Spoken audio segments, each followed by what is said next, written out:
Inside the Gamecocks, the morning show, presented by the West Law Firm and Resto Pros of the Midlands. Part of the Chief Sports Network and proud partners of On3, Go Gamecocks. He'll be fine on the mountain.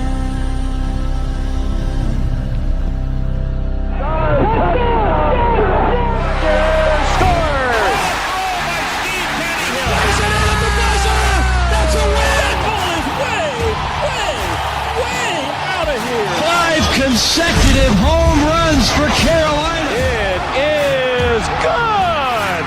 It's on. He's in. Touchdown. He's with a throw to the plate. He's going to score. It's a walk-off. Touchdown, South Carolina.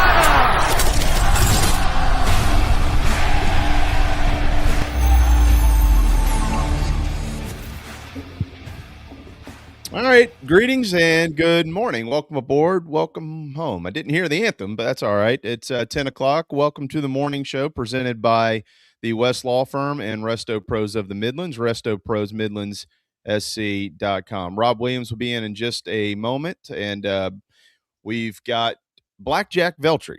That's what we'll call him from Gamecock Central, joining us in about 20 minutes or so. He's still in Tampa, and Jack will be back on the program actually for the first time ever, and then be back in Columbia later on this evening. SEC Media Days continues to roll along. Shane Beamer met with the folks yesterday on the podium, as did South Carolina's representatives. We'll get to that in just a minute. And then coming up in the 11 o'clock hour, Pick Six previews, Brett Ciancia.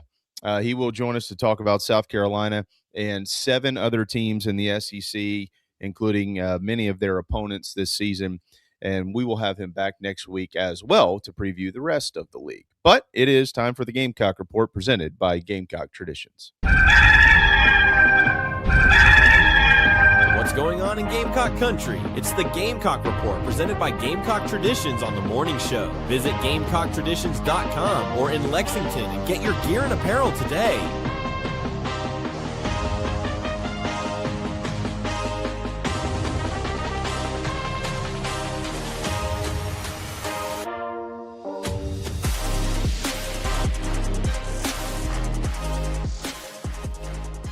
All right, Gamecock Traditions. You can meet Nick Harbor if you head that way this week on Saturday morning. Go to GamecockTraditions.com and get your $10 tickets. He will be there, and you can get your new Nike gear as well. The $10 ticket will go towards the purchase of an item at Gamecock Traditions, and you can have it signed by the star wide receiver who met with the national media yesterday. GamecockTraditions.com, over 100 items right now on sale with the Nike check mark. Go see them in Lexington, 11 a.m. until 12:30 this Saturday. Again, $10 for those autographed tickets. Yesterday, Shane Beamer spoke about Jacarius Peak and Dylan Stewart and said both are progressing.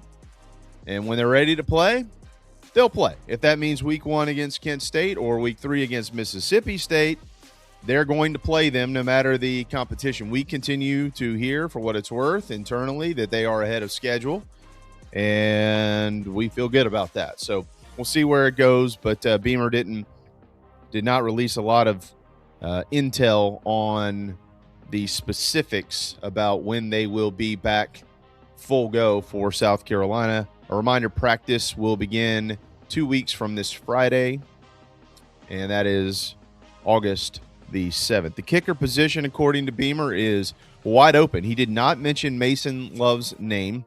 He did mention 3 other names, but not Love's name.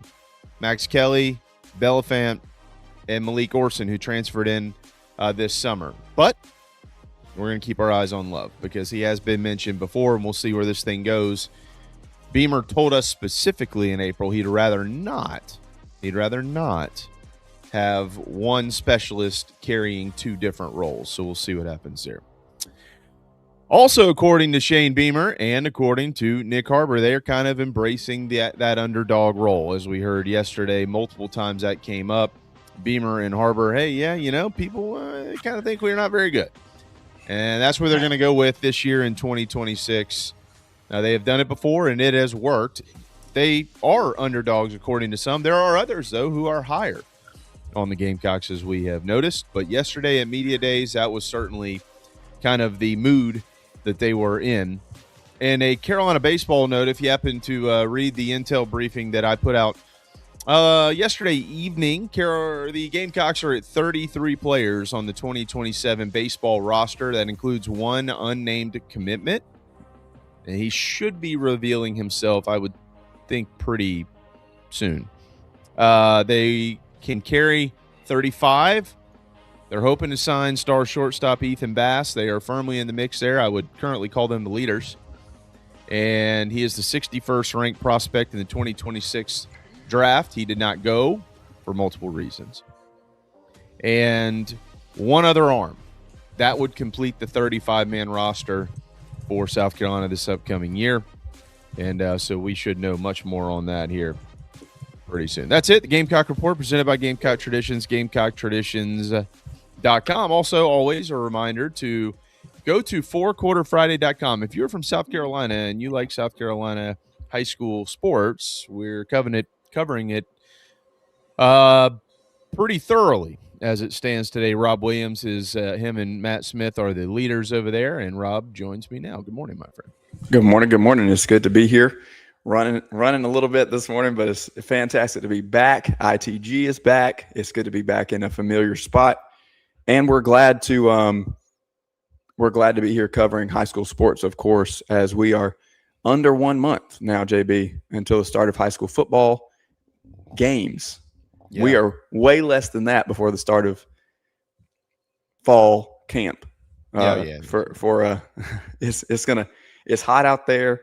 It's gonna be a great time, and we're having a great time. I'm gonna get out there to Ramon Robinson's quarterback camp this weekend and check out a couple top prospects in the state, and we'll have some more coming up on fourquarterfriday.com, of course, as always. Yeah, there's a list up right now of some of the top out-of-state games being played by in-state programs. If you want to check that out at fourquarterfriday.com. Yesterday, look, it kind of went as I expected. I mean, you generally just don't get a lot. I mean, I was watching Kalen DeBoer's interview this morning as he stood on the podium for Alabama, and he actually got some decent questions. A lot of these questions that come from the national media are really kind of out of touch with what's going on internally in your program, and that's what guys like us are for, because we're able to kind of cover that on a daily basis. But look, Shane Beamer did what I thought he would do, which is take as much time as he possibly could, standing up there with an opening statement and kind of naming all the accolades, and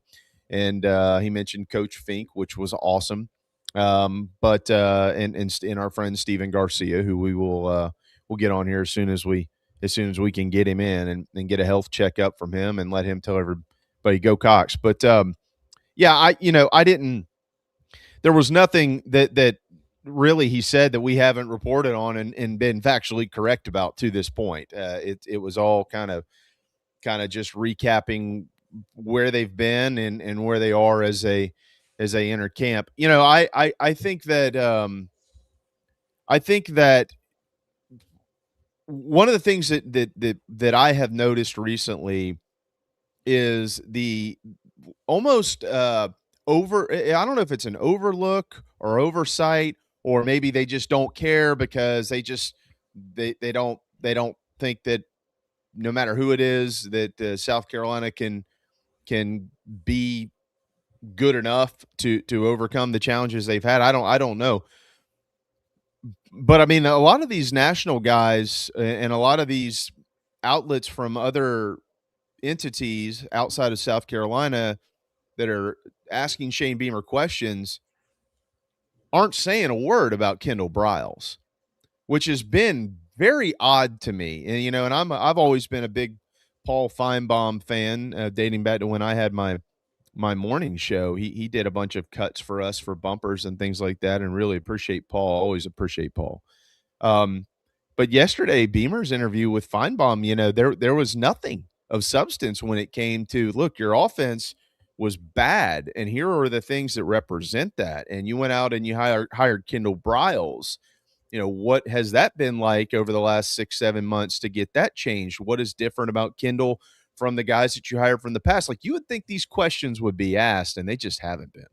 No, they haven't. And Shane Beamer addressed it in his opening statement, as you mentioned, where he takes some time there, right, getting going. But he mentioned Kendall Briles. He mentioned Randy Clements. He mentioned Stan Drayton. He mentioned Matthew Smiley. He made his way through the whole thing, and he almost teed everybody up to ask some of those questions, JB. Nobody followed up. You like just kind of served up a softball, and it didn't really happen. So I don't know if that's just an oversight on the part of the national media, like you said, or if the narrative that Shane Beamer and Lenore Sellers and Nick Harbor and everybody kind of pushed yesterday, which was, we get it, you've written us off, and we're going to kind of be the underdog. I don't know. Maybe there's so much truth to that they didn't even bother to ask that question. I'm not sure which direction or which reason that there really is for the lack of Kendall Briles questions, but you're right. It should be the number one question because it's the biggest change that happened. Yeah. He started off with, hey, you guys were high on us last year because of the players we have returning. Most of them are back this year. So I get it. You're not going to be high on us this year, but we got the same players you were high on last year. So what's changed? Oh, the offensive coordinator and the offensive line coach, the running backs coach, so much of the offensive staff. You're absolutely right. That should be the direction of the conversation. And it just wasn't. I actually got more out of Lenore Sellers and Nick Harbor if you can piece together a few things that they said in terms of offense, chemistry, distributing the ball, what to expect from Nick Harbor specifically. The smirk on Lenore Sellers' face when asked about Nick Harbor, I think says a lot. If we're reading between the lines, to me, he was glowing about him. He talked about the hard work that he's put in. He talked about his route tree developing more beyond a couple of routes and being able to do something with the ball in space. Talked about Kendall Briles being able to do that. So I think that you're going to see something in terms of the connection between Sellers and Harbor just stepping up, just progressing. I'm not saying that he's going to have this like record-setting year. I think there's too many weapons, frankly, in the wide receiver room for it to be all about Nick Harbor. But I do think you're going to continue to see him take a step and be a real threat. And if that is established early, I can see Kendall Briles then helping Lenore Sellers distribute the ball elsewhere, and then you're going to have a multifaceted attack that will be kind of honed in by the time you get to that first test in Mississippi State. Yeah, I agree with that. I know Bill Connolly called them like the most dynamic, duo in the country when it came to or the most deadly combination or whatever it was. I read it yesterday. I want to make sure I did put these in the intel briefing last night. Not that they were like intel that we get, but I just felt like they should be in there for people that maybe missed it. Jordan Rogers and Cole Kubelik, both yesterday, with extremely high praise for Lenore Sellers and Kendall Briles as a combo. Jordan Rogers said, my favorite coaching hire, period, was Kendall Briles to South Carolina.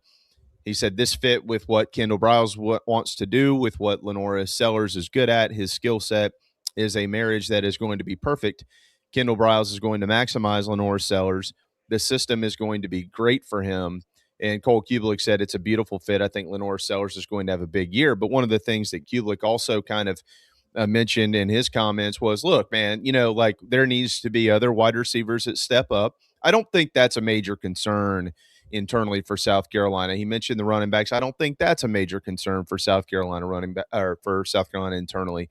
I think that externally, people just haven't seen it. They've seen a little bit of Matt Fuller. They got the highlight from LSU last year, but there's just not much more to know about that core group of guys. And so I understand it. But, Kubelik also mentioned the offensive line is going to need to block somebody. And Kubelik is who I trust the most on the national level, him and Matt Stinchcomb, when they speak about offensive linemen. Generally, they're right.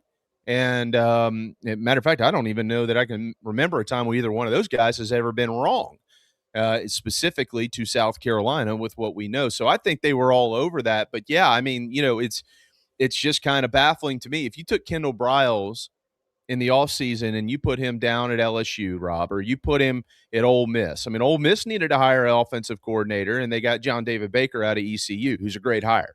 Okay, but those are two similar offenses, and guess where JDB got a lot of his stuff, right? Kendall Briles. Okay, yeah. So, all right, so if you took Kendall and you shoved him in Oxford, or you took Kendall and you put him down in Baton Rouge with Lane, or maybe he went to Florida, with John Summerall or something like that, where there was a coaching change and they needed to have a new OC, somebody who's in the market for one, this would be a major headline. I mean, this would be that would be the thing at SEC Media Days. Oh, golly, you hired Kendall Briles, but it's South Carolina and none of it. It's just, well, Lenoris, why are you any good this year? Oh, okay. There have been not many specifics on that level. I think when it comes to this underdog role that they're kind of, this is how we feel. We feel like we're kind of being overlooked a little bit. I think if you ask Beamer behind closed doors, that's one of the reasons why. It's like, wait a second. I went out. I didn't get this right last time. Okay. I didn't get it right the first time. We had okay results with Dowell. This is a total 180 from what we were trying to do offensively in my first 5 years. And seemingly nobody wants to talk about it nationally. I think that's something that's under the skin of Shane Beamer, to be honest. I don't think he'll say that to call those guys out. He likes having good relationships with them. But I think behind closed doors, I bet you Shane Beamer would tell you that if you asked him, or are you surprised about that? Totally agree. And I think based on what I've observed with Kendall Briles, I can see there's a fiery competitor in there as well. And I think that it's probably going to motivate him too. There's not any scoop, or I haven't asked Kendall that question, but just observing him around the facility, being there over the course of the summer, watching him have conversations with players, coaches, how he's dissecting things, looking at the field. You can glean from his personality a little bit, just kind of being around him and listening in on conversations. And I think that that's going to be a motivating factor for him too, where he kind of goes, wait a minute. Why is this not a talking point? They know. They've picked up on it, and we've seen this about Shane Beamer. And we also know everything starts at the top. So whatever he says is going to kind of trickle down, and the attitude that he brings to it is going to trickle down. I don't think it will have to fall far for Kendall Briles to pick it up, because I think he's going to feel kind of the same way. And Lenore Sellers has been noted as a quiet guy, right? Even Nick Harbor said that yesterday. But the command and the confidence that he has on the field, and the leader that he's become on the field with them, kind of has continued to grow and shift. So I wouldn't be surprised if there's not something in the back of Lenore Sellers' mind as well of, hey, we got something to prove here, because last year was not what we wanted it to be, and there's no respect that exists at this point. It is 10:17. We got to hit a timeout. When we return, we'll go to Tampa. That is where our Jack Veltri is. He was covering SEC kickoff media days all day yesterday, and we'll make his way back. We'll get his thoughts on a lot of this, plus a little bit more intel on what the vibe has been like around there. See if he wants to add anything to that. Coming up in the 11 o'clock hour, Brett Ciancia. Pick Six previews will be here. We will get through the Gamecocks and 7 other teams in the SEC with him. Certainly looking forward to that. Hour 1, our coverage of Carolina football, presented by Palm Casual, palmcasual.com. It's the best outdoor patio furniture you can find. I can promise you that, because we've had it for years. Palmcasual.com, multiple locations in South Carolina. We'll be right back.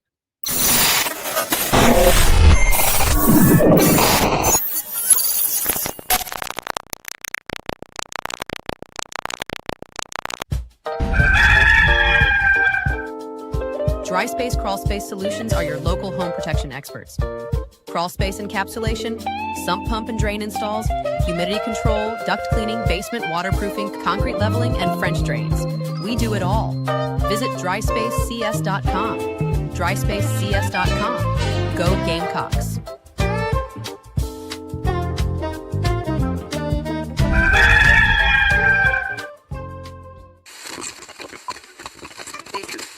Is this your golf game?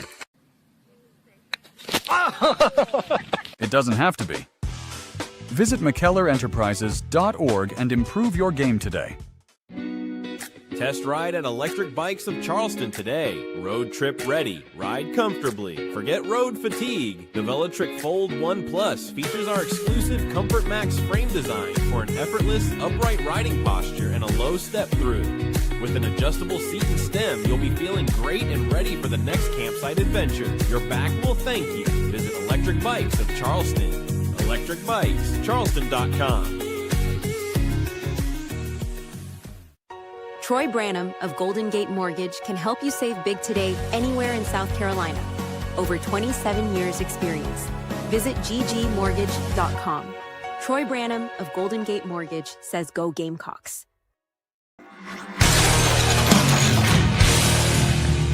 New year, better floors. Now is the time. Refinish your hardwood floors with Recoat Revolution. Beautiful like new floors in just one day. No dust, affordable, and 5 stars. Give us a call in South Carolina, 803-397-1365. Or visit us at recoatrevolution.com. Go Gamecocks! Jeffrey's got space and a touchdown. Can you believe it? Touchdown! He caught out traffic. Scores! Touchdown, South Carolina!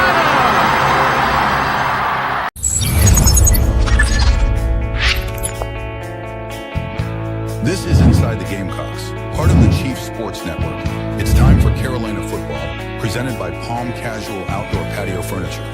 When I wake to find the solace of all we've become, I can't wait to make the promises that I've been leery of.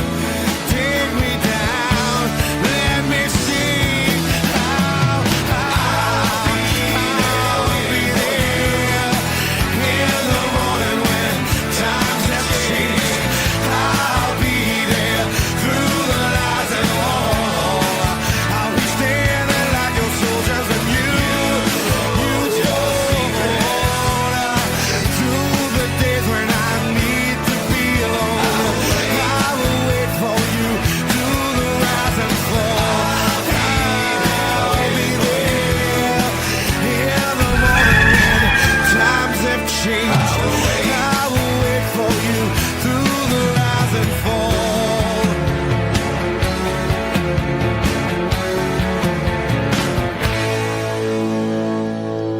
It'll be here before you know it. Carolina football, Saturday, September the 5th against Kent State. Welcome back. The morning show presented by our friends at Resto Pros and the West law firm, Rob Williams. And so here's the deal, Jack. You don't understand how this works.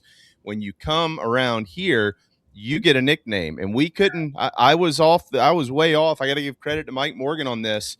Moving forward, you will be Black Jack Veltri here on Inside the Gamecocks, the morning show. What's up, man? I like it. Hey, good morning, fellas. Thanks for having me on. Jamie, I believe this is my debut on your show. So yeah, that is I'm honored to finally be on here after a few months of working together. But man, no, it's great to be here with you guys talking about Gamecock football, man. My headspace has been in baseball for the last few months, and I'm starting to now get into football and everything, and it's an exciting time for sure. Yeah, there's no doubt. I mean, I'm with you, obviously, clearly. I mean, I don't even know what's on that group chat we have with all the baseball stuff. You know, sometimes, it is like, it'll be 9 o'clock at night. I'm putting my kids in bed. I come back, I'm like 17 unread messages.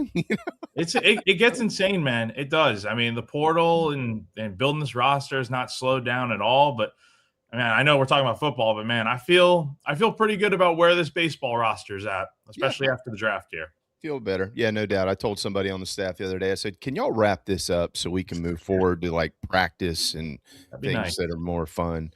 But anyways, all right. So what number is this for you covering media days? Oh man.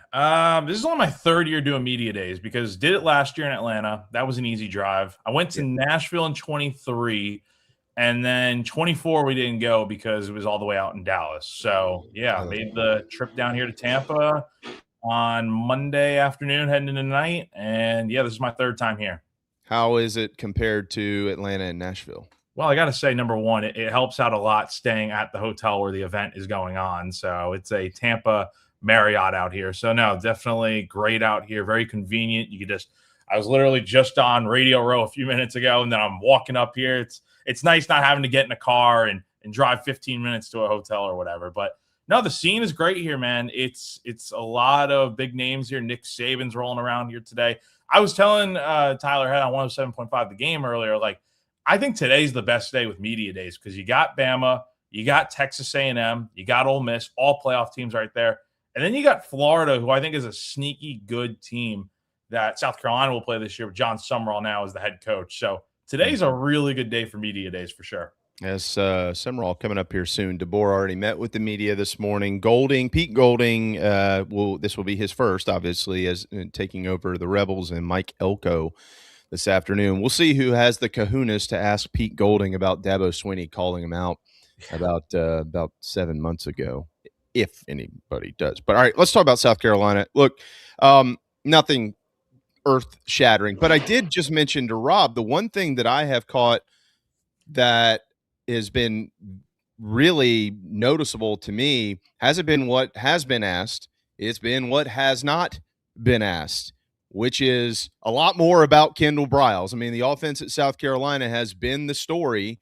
Had it been improved last year and any other year, you're talking about a lot more wins for Shane Beamer than just 33 through 5 seasons. But nobody seems to want to have those conversations, at least when you're standing on the grand stage. Feinbaum didn't ask. Have you noticed that? Yeah, no, totally. I felt like in local media, there was definitely questions about the offense and even to the players as well. But yeah, the national folks. And I think the other thing is, this was a big surprise. I thought this would be like the number one question. I don't believe anyone really asked about the hot seat stuff with Beamer coming into the season. You would think the national folks would be all over that stuff, since it's all that everyone talks about this year is Shane Beamer. It has a lot of pressure, more so than any coach in the SEC.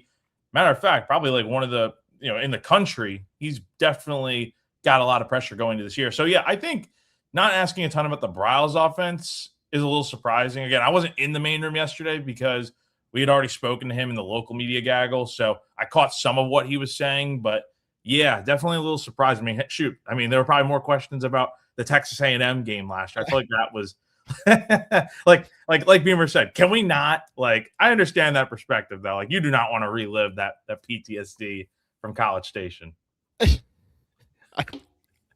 Agreed. Luckily, we get our golf outing next week, so we'll be able to actually have some decent conversations. Yeah, I put 5 questions up the other day that I think absolutely should be asked. And to your point, and Rob and I talked about this a little while ago, I'm not like patting the local guys on the back, and not just us. Us, the Whittles and the McGranahans, the Clonigers. Like, I think that the local guys have done a pretty good job of being all over this. But from a national level, cool. You want to focus on Lenora Sellers? Well, he was pretty darn good in 24. He wasn't very good in 25. They made all these other changes to make him much better in 2026, and nobody wants to know the insight in that.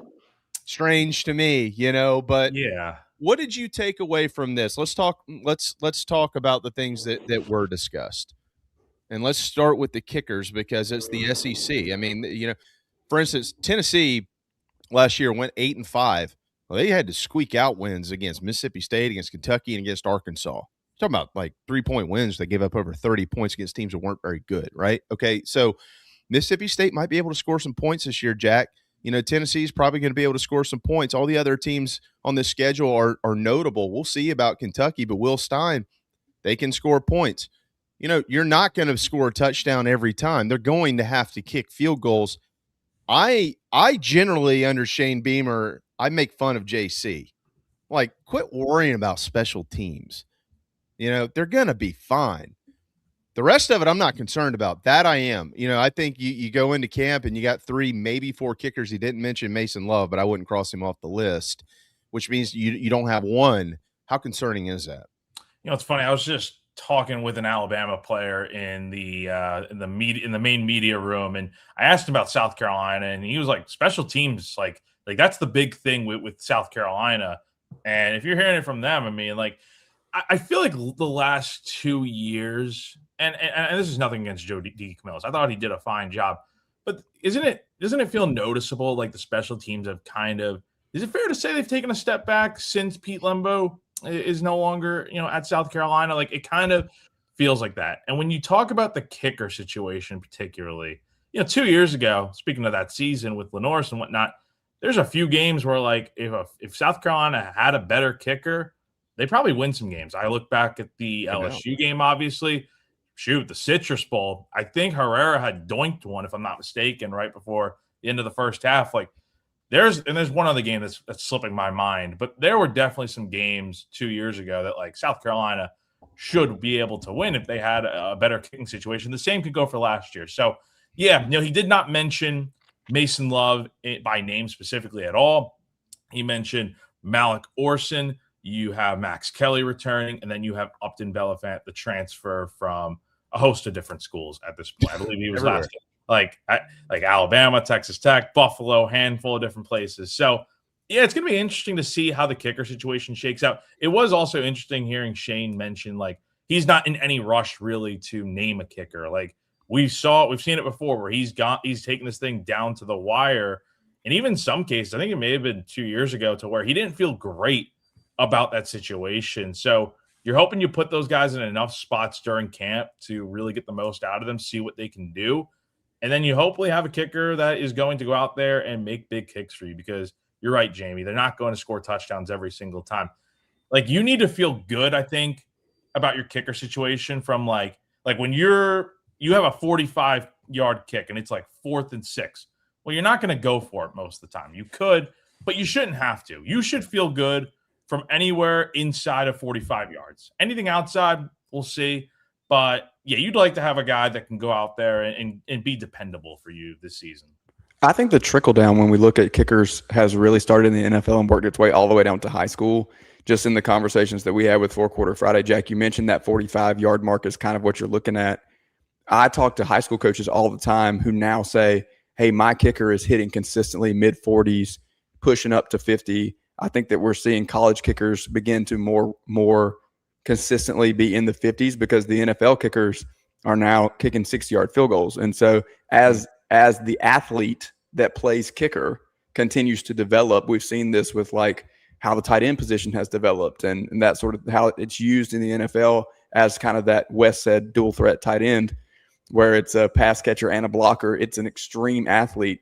We don't talk about this a lot, but I think that the kicking position in terms of training, in terms of leg strength, is really developing, and that trickle down is happening. And that is kind of what's put more pressure, I think, on not just this kicking situation, but those across college football, is because there's an expectation when you look around the league and they have guys that are hitting from 50 plus at a 75% clip, then you need to be able to do that too.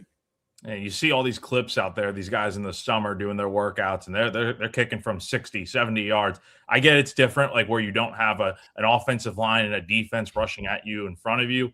But the range these guys show, I mean, they're capable of being able to kick from that far. It's just it's during warm-ups, it's during practice. It's a different animal when you're in a game, especially on the road.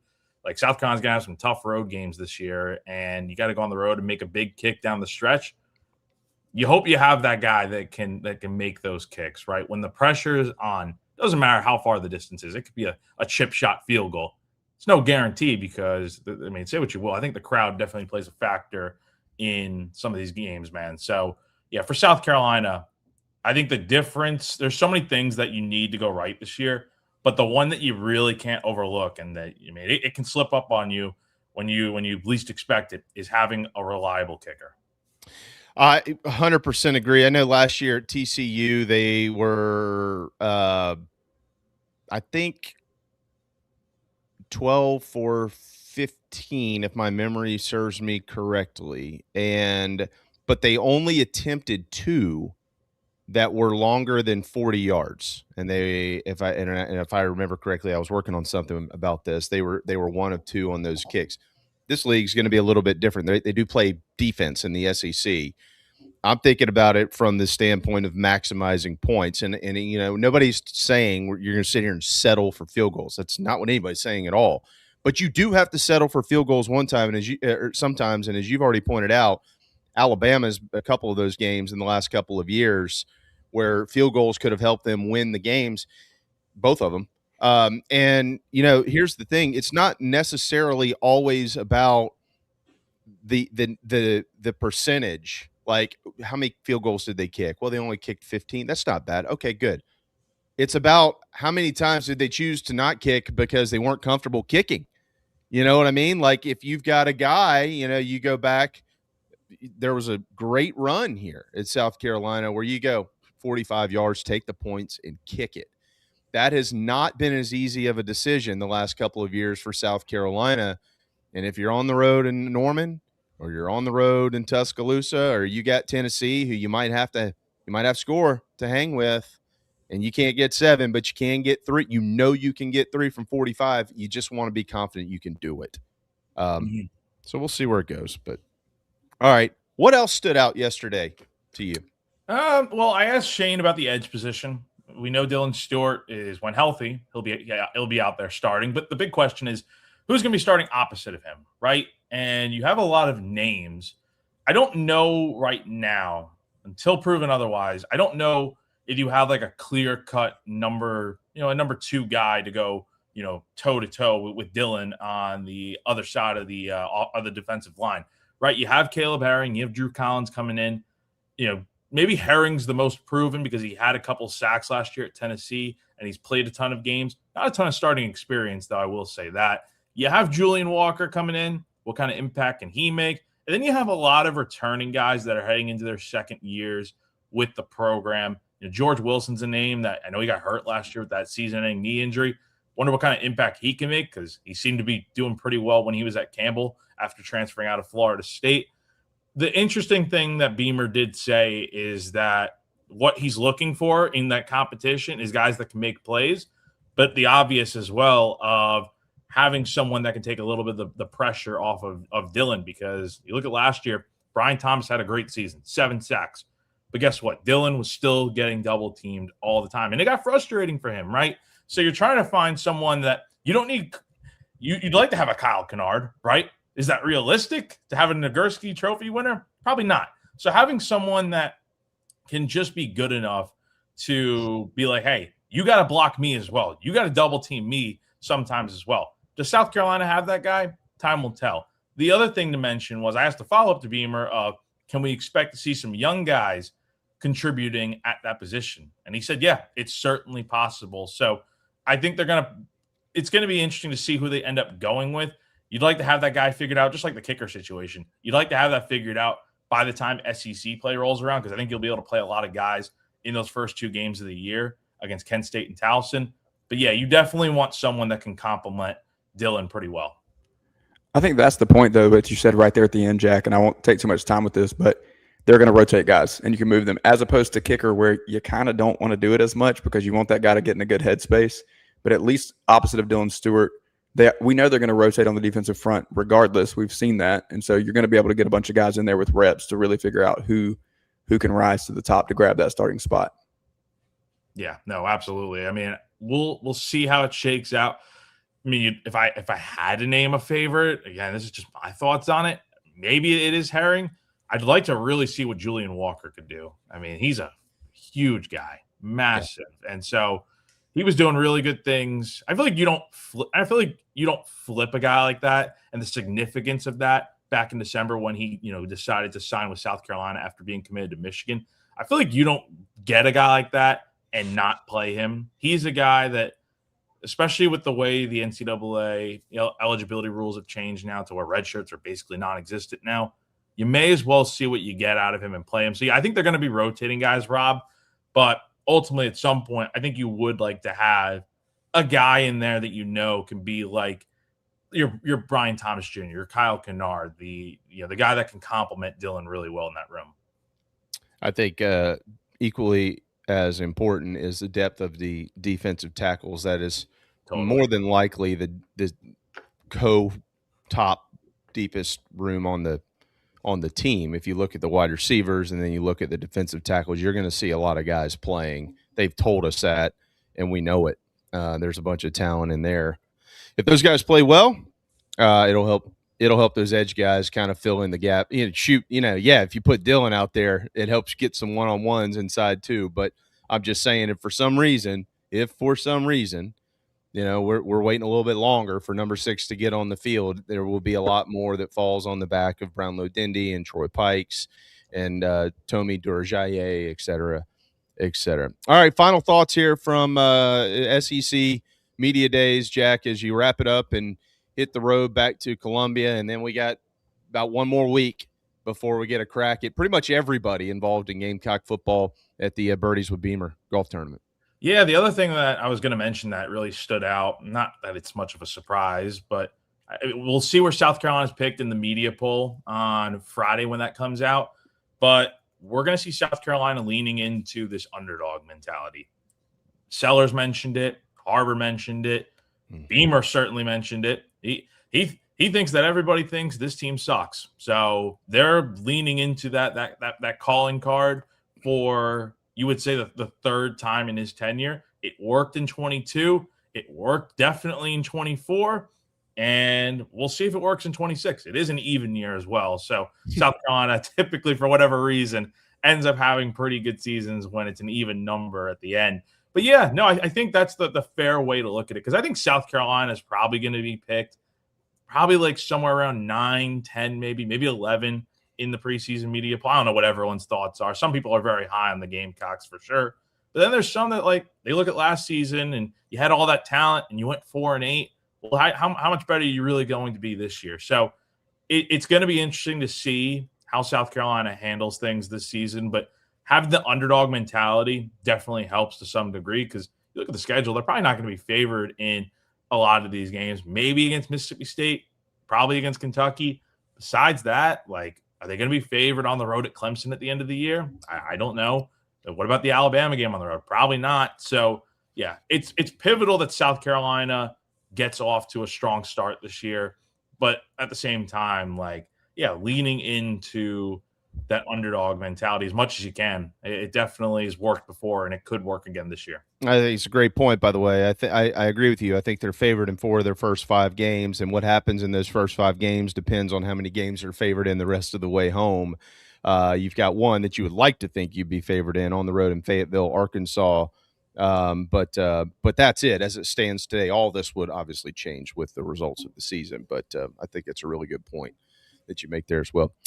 Jack Veltri, Gamecock Central down in Tampa, Florida. Hey, safe travels home, man. You know, you never know what the interstates look like. You know how it is. Florida can be hit or miss. You get into Georgia, generally you move okay. Then you get into South Carolina and it all clogs up. I'm hoping I will be okay, Jamie. Hopefully, now that you said that, hopefully I'm not going to be sitting in hours of traffic on the way home. But I appreciate you guys having me on. Thanks so much. Absolutely. Thank you, my friend. There you go. Jack Veltri, Blackjack Veltri, Gamecock Central 1041. We need to hit a timeout, powered by Electric Bikes of Charleston, electricbikescharleston.com. We'll be right back. Join thebigspur.com and Gamecock Central today for the best Gamecock coverage in South Carolina. Proud partners of On3. Whether it's fireside or poolside, if it's time to watch the Gamecocks, Palm Casual will make your outdoor space the best it can be. Visit palmcasual.com and come see us at one of our South Carolina locations. Go Gamecocks! Andy, why are you burning all that money? Because if you're buying a Honda or Toyota, that's exactly what you're doing. Look at the new Kia K4. It's $2,000 less than the Civic, and Honda only has a 5-year warranty. JT's Kia has a 1,000,000-mile warranty. Don't forget JT's Advantage package. Oil changes, roadside assistance, and so much more. Why burn money? 840 North Anderson Road, where we're serious about saving you money. JT's Kia Rock Hill. Kia summer sticker sales event. Shopping at Gamecock Traditions is easy. Just pick up your phone. Type in GamecockTraditions.com. Select your items and purchase. They will ship it to your doorstep. GamecockTraditions.com. The Aventon Adventure 2 takes the same basic design as the original Aventon Adventure, making it an adventure bike designed to take you places that typical roads just don't reach, allowing you to ride whatever terrain you want based on your whims of the day. Look at what you're getting. Hydraulic disc brakes, torque sensor for responsive pedal assist, great LED lighting, suspension, a beautifully welded frame with excellent build quality, included rear rack, included fenders. The list just keeps going on. Visit electricbikescharleston.com for more. Sell your quality sports and fitness equipment to Play It Again Sports and get paid. Recycling your in-demand sports gear keeps it available in your community. Sell, buy, trade, and win with If you need a new fence, railings, even new columns, there is only one call in South Carolina. Gamecock great, Ryan Brewer. Over 15 years in the industry. Visit ryanbrewer.net today. Watch JC and Morgan every week on the Chief Sports Network. Now back to ITG. South Carolina football. Young men come to Columbia as football players. Some become heroes, and few become legends. 'Cause we're gonna be legends. Gonna get there. It's gonna be painful. It's about to be legendary. Yeah, we're gonna be legends. Gonna teach them all a lesson. Got this feeling in our souls we carry. It's about to be legendary. In Columbia, South Carolina, legends never die. Yeah, there you go. Yesterday, that was the birthday of the great Steve Tannehill. Boy, do I miss him! What a man! First football season we'll have since 1992 without Steve Tannehill somewhere talking about him, or obviously playing for him back in the day. But maybe this will be a good year in his honor. Steve Tannehill and Coach Holtz, so many others that we've lost over the years. Welcome back, Rob Williams, fourquarterfriday.com. We hope that that message board is going to be pretty neat, by the way, for those who like high school sports and stuff. Friday nights, posting your scores, talking a little trash. If you're going to hit the road to go watch your team play and get on there, and where's a good place to eat and things like that. But a lot of good stuff is up and coming at fourquarterfriday.com, which is under the Rivals umbrella and under the Chief Sports Network umbrella.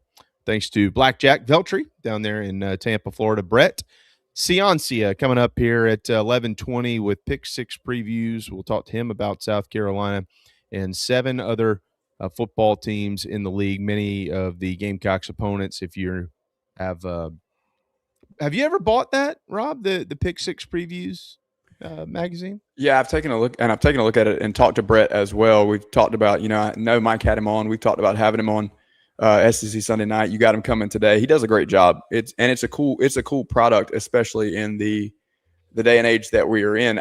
You talk about Four Quarter Friday, right? And it has a little bit of the old school newspaper feel with the new school way that media has shifted. It's really the best of both worlds. And so, there's something nostalgic for me about picking up the hard copy at the store of like Phil Steele or something like that. But getting that electronic version from Ciancia with Pick Six is incredibly convenient and easy to make it's easier to make your way through it when it's on your laptop than it is when you have a hard copy in your hand. So that's something that he has going for him for sure, because you can really navigate it a lot more quickly and find specifics that you're looking for. Yeah, I mean, I've got it in front of me here. I'm just, one of the things I like that he does, Phil does it too. They adjust their I'm going to say formula, but it's not really a formula. It's just, it is, but they adjust to make sure that their numbers and their their graphs and their rankings and all that stuff represent what actually happened on the field versus, who did you play? Where did you play them? Who were you when you played them, et cetera. So it gives you a little bit more of a feel instead of, well, that team was 5-7. They weren't any good. Well, what happened? I mean, why were they 5-7? It tells you a little bit more about the why. And that's what has allowed me over the years to kind of change the way that I see and think about things. Oh, that's part of the reason. Talking to coaches is another, because there's just so much more that meets the eye. But but it is interesting. You got Phil Steele, who has Carolina at 16th in his power poll and 28th overall, which he thinks basically that's where he thinks Carolina will finish, 28th, which is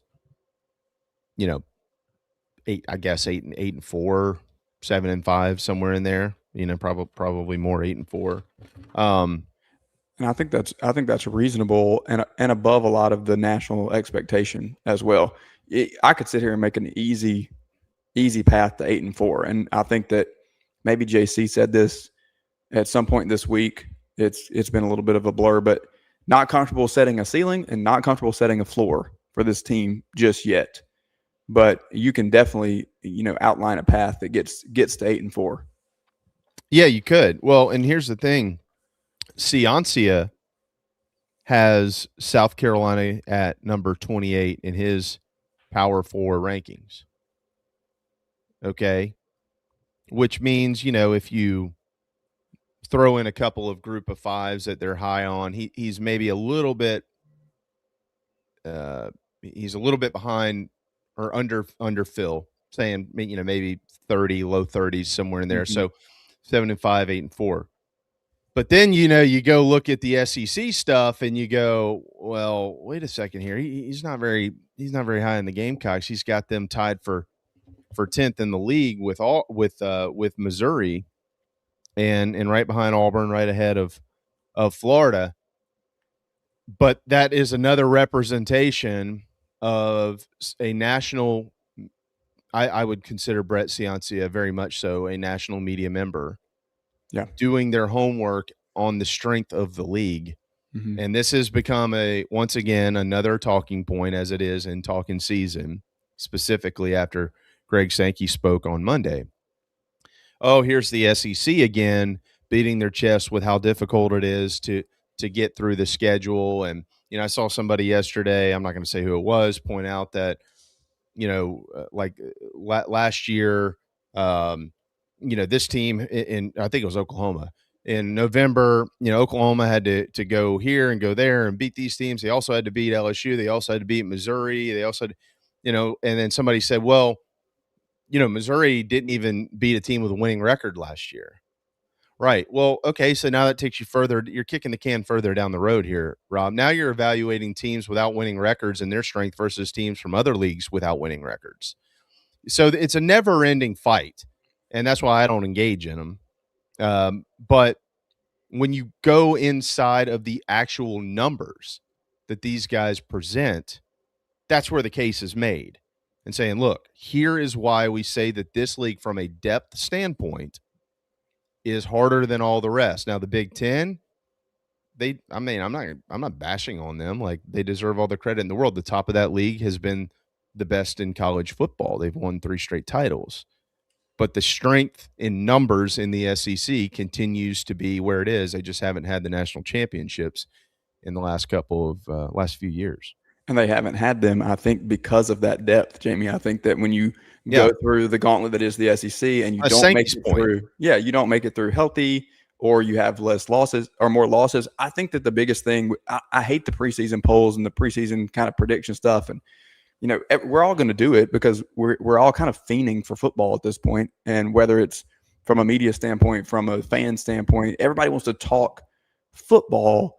But you're right. It's a never-ending rabbit hole. You start pulling at this thread of trying to figure out, well, why do we have this team here and why do we have that team there? The only point that I ever want to make there is where the national media or the AP poll or whatever slots teams in when the season begins, in some cases controls where they finish, because there's only so much room to climb if you start too far back. And then you end up at like 10-2, 9-3, kind of right on the cusp of things.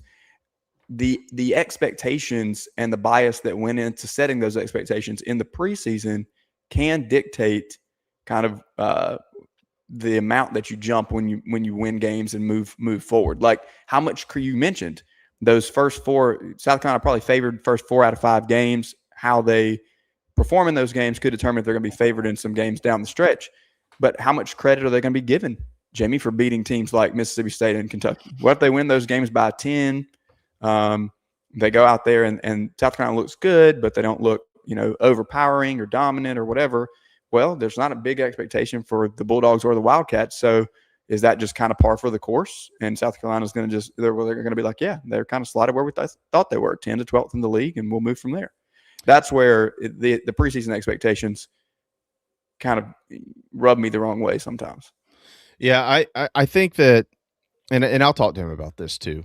I think that there's a couple of things that are again, and Brett clearly is in the know about Kendall Briles and his situation at South Carolina and that connection with Lenore Sellers, that combination. But one of the, I understand people thinking that the South Carolina running backs as a whole, that unit, we'll see. They're okay. They're all right. I get it. I've got all that. I understand. There's nothing in there that's like truly proven. None of those guys were in my seat when Shane Beamer made the comment to us. We think Matt Fuller's got a chance to be one of the great ones.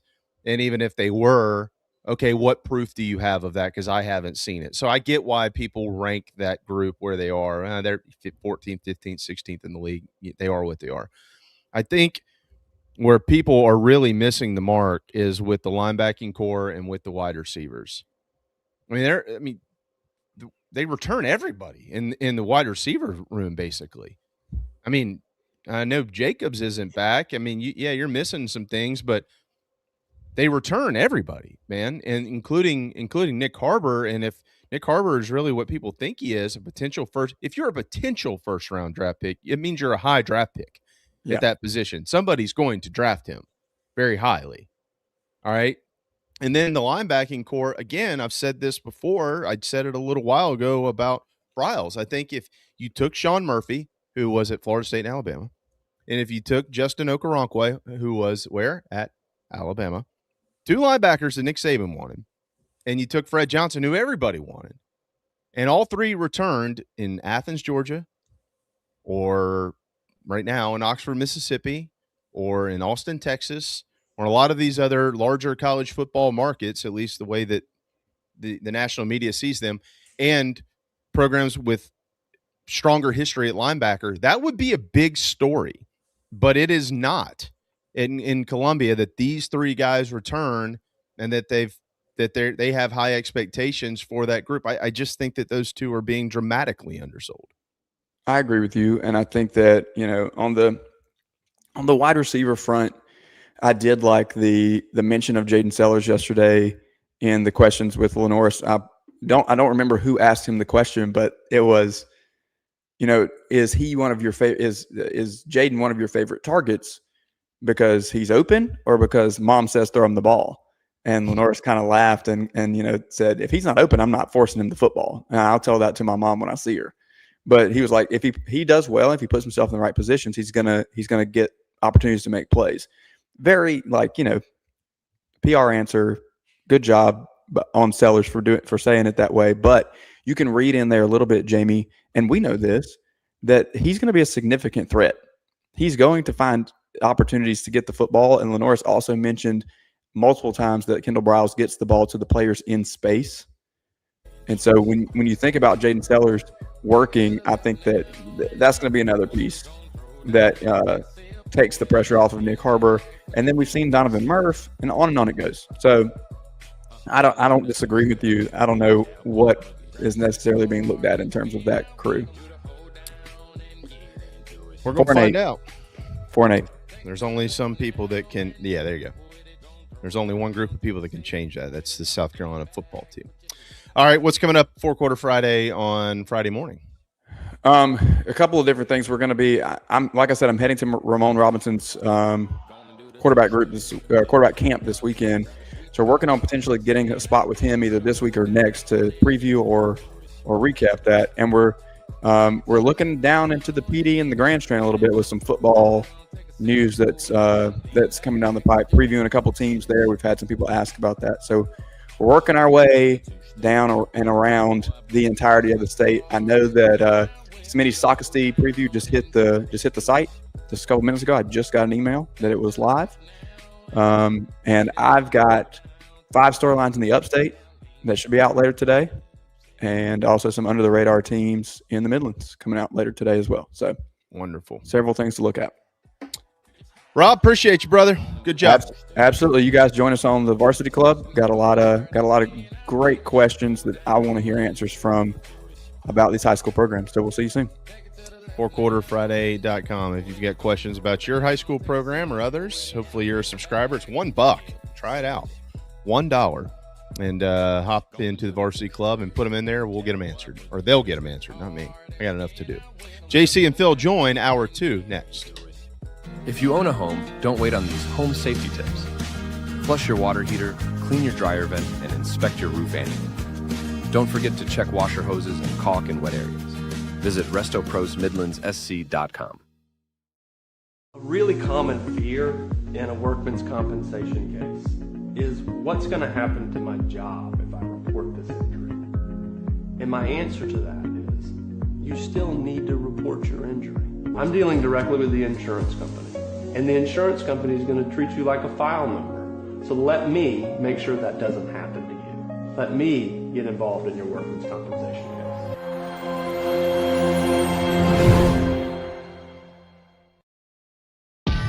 Ryan Brewer Fence offers a variety of services ranging from fences and railings to columns. Our craftsmanship, experience, and service is second to none. Visit ryanbrewer.net today. Andy, why are you burning all that money? Because if you're buying a Honda or Toyota, that's exactly what you're doing. Look at the new Kia K4. It's $2,000 less than the Civic, and Honda only has a 5-year warranty. JT's Kia has a 1,000,000-mile warranty. Don't forget JT's Advantage Package. Oil changes, roadside assistance, and so much more. Why burn money? I-77 at Killian Road or Greystone Boulevard. We're serious about saving you money. JT's Kia. Kia summer sticker sales event. Is this your golf game? It doesn't have to be. Visit McKellarEnterprises.org and improve your game today. Do you carry? Carry responsibly with us. What could you lose from a self-defense act? Visit ProtectWithBear.com to find out more. ProtectWithBear.com.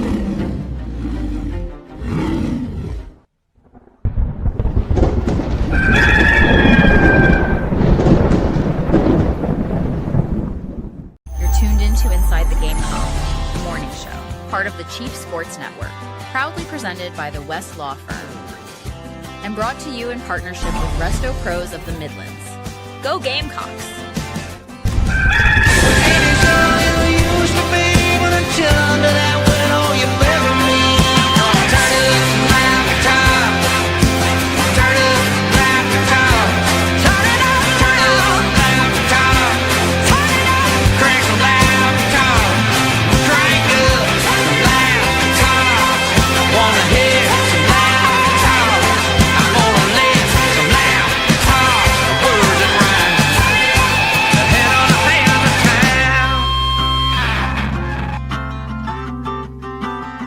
It is hour 2, and it is July the 22nd, Wednesday. Welcome back inside the Gamecocks, the morning show presented by our buddies at the West Law Firm and our friends at Resto Pros of the Midlands, RestoProsMidlandsSC.com. Appreciate old Robbie Williams joining us there in hour 1, and Blackjack Veltri from Tampa, Florida. And coming up in 18 minutes, Brett Ciancia will join us from Pick 6 Previews. I've got y'all know how I am. JC's in. I generally, Mad Dog and Schubert, don't script much. Not like a first drive of the game play caller. I try not to script interviews, but I did have a theory on how I want to go about this today with old Ciancia. And so I'm looking. I think we'll be able to maximize his time, and I'm looking forward to that. Good morning. Good morning. Good morning. Yeah. Good morning. Quick passes to the tight end out of the backfield to start off the drive there. Yeah, I like that. You gotta put that into play. Yeah, and then when it's third and one, 4th and 1, when you're running up the middle and it doesn't work the first 2 times, you don't have to do it a third. You can call a different play. That's correct. My goodness. So And boy, this party really died. That was a trauma response over there from that right hand box. This is dead. This place is dead anyway. Yeah. Nobody's listening anyways. We are 45 days until kickoff, gentlemen, I believe. Right? Hold on. 41. Yesterday was 46. Yeah. We're 45 days. Today's 45. JC's 45th thought on there. Our Carolina Countdown 100 Thoughts in 100 Days will be out this afternoon on the bigspur.com. So make sure that you've got that checked in and locked and loaded. Hey, I'm kind of nifty with that. Oh, are you really? Well, Any hint? I kind of with anything you do every couple of days, I kind of use the numbers as a prompt. In other words, like sure. Yesterday, or not yesterday, 2 days ago, it's 47. What's 4 plus 7? It's 11. So I did the top 11 Gamecock players.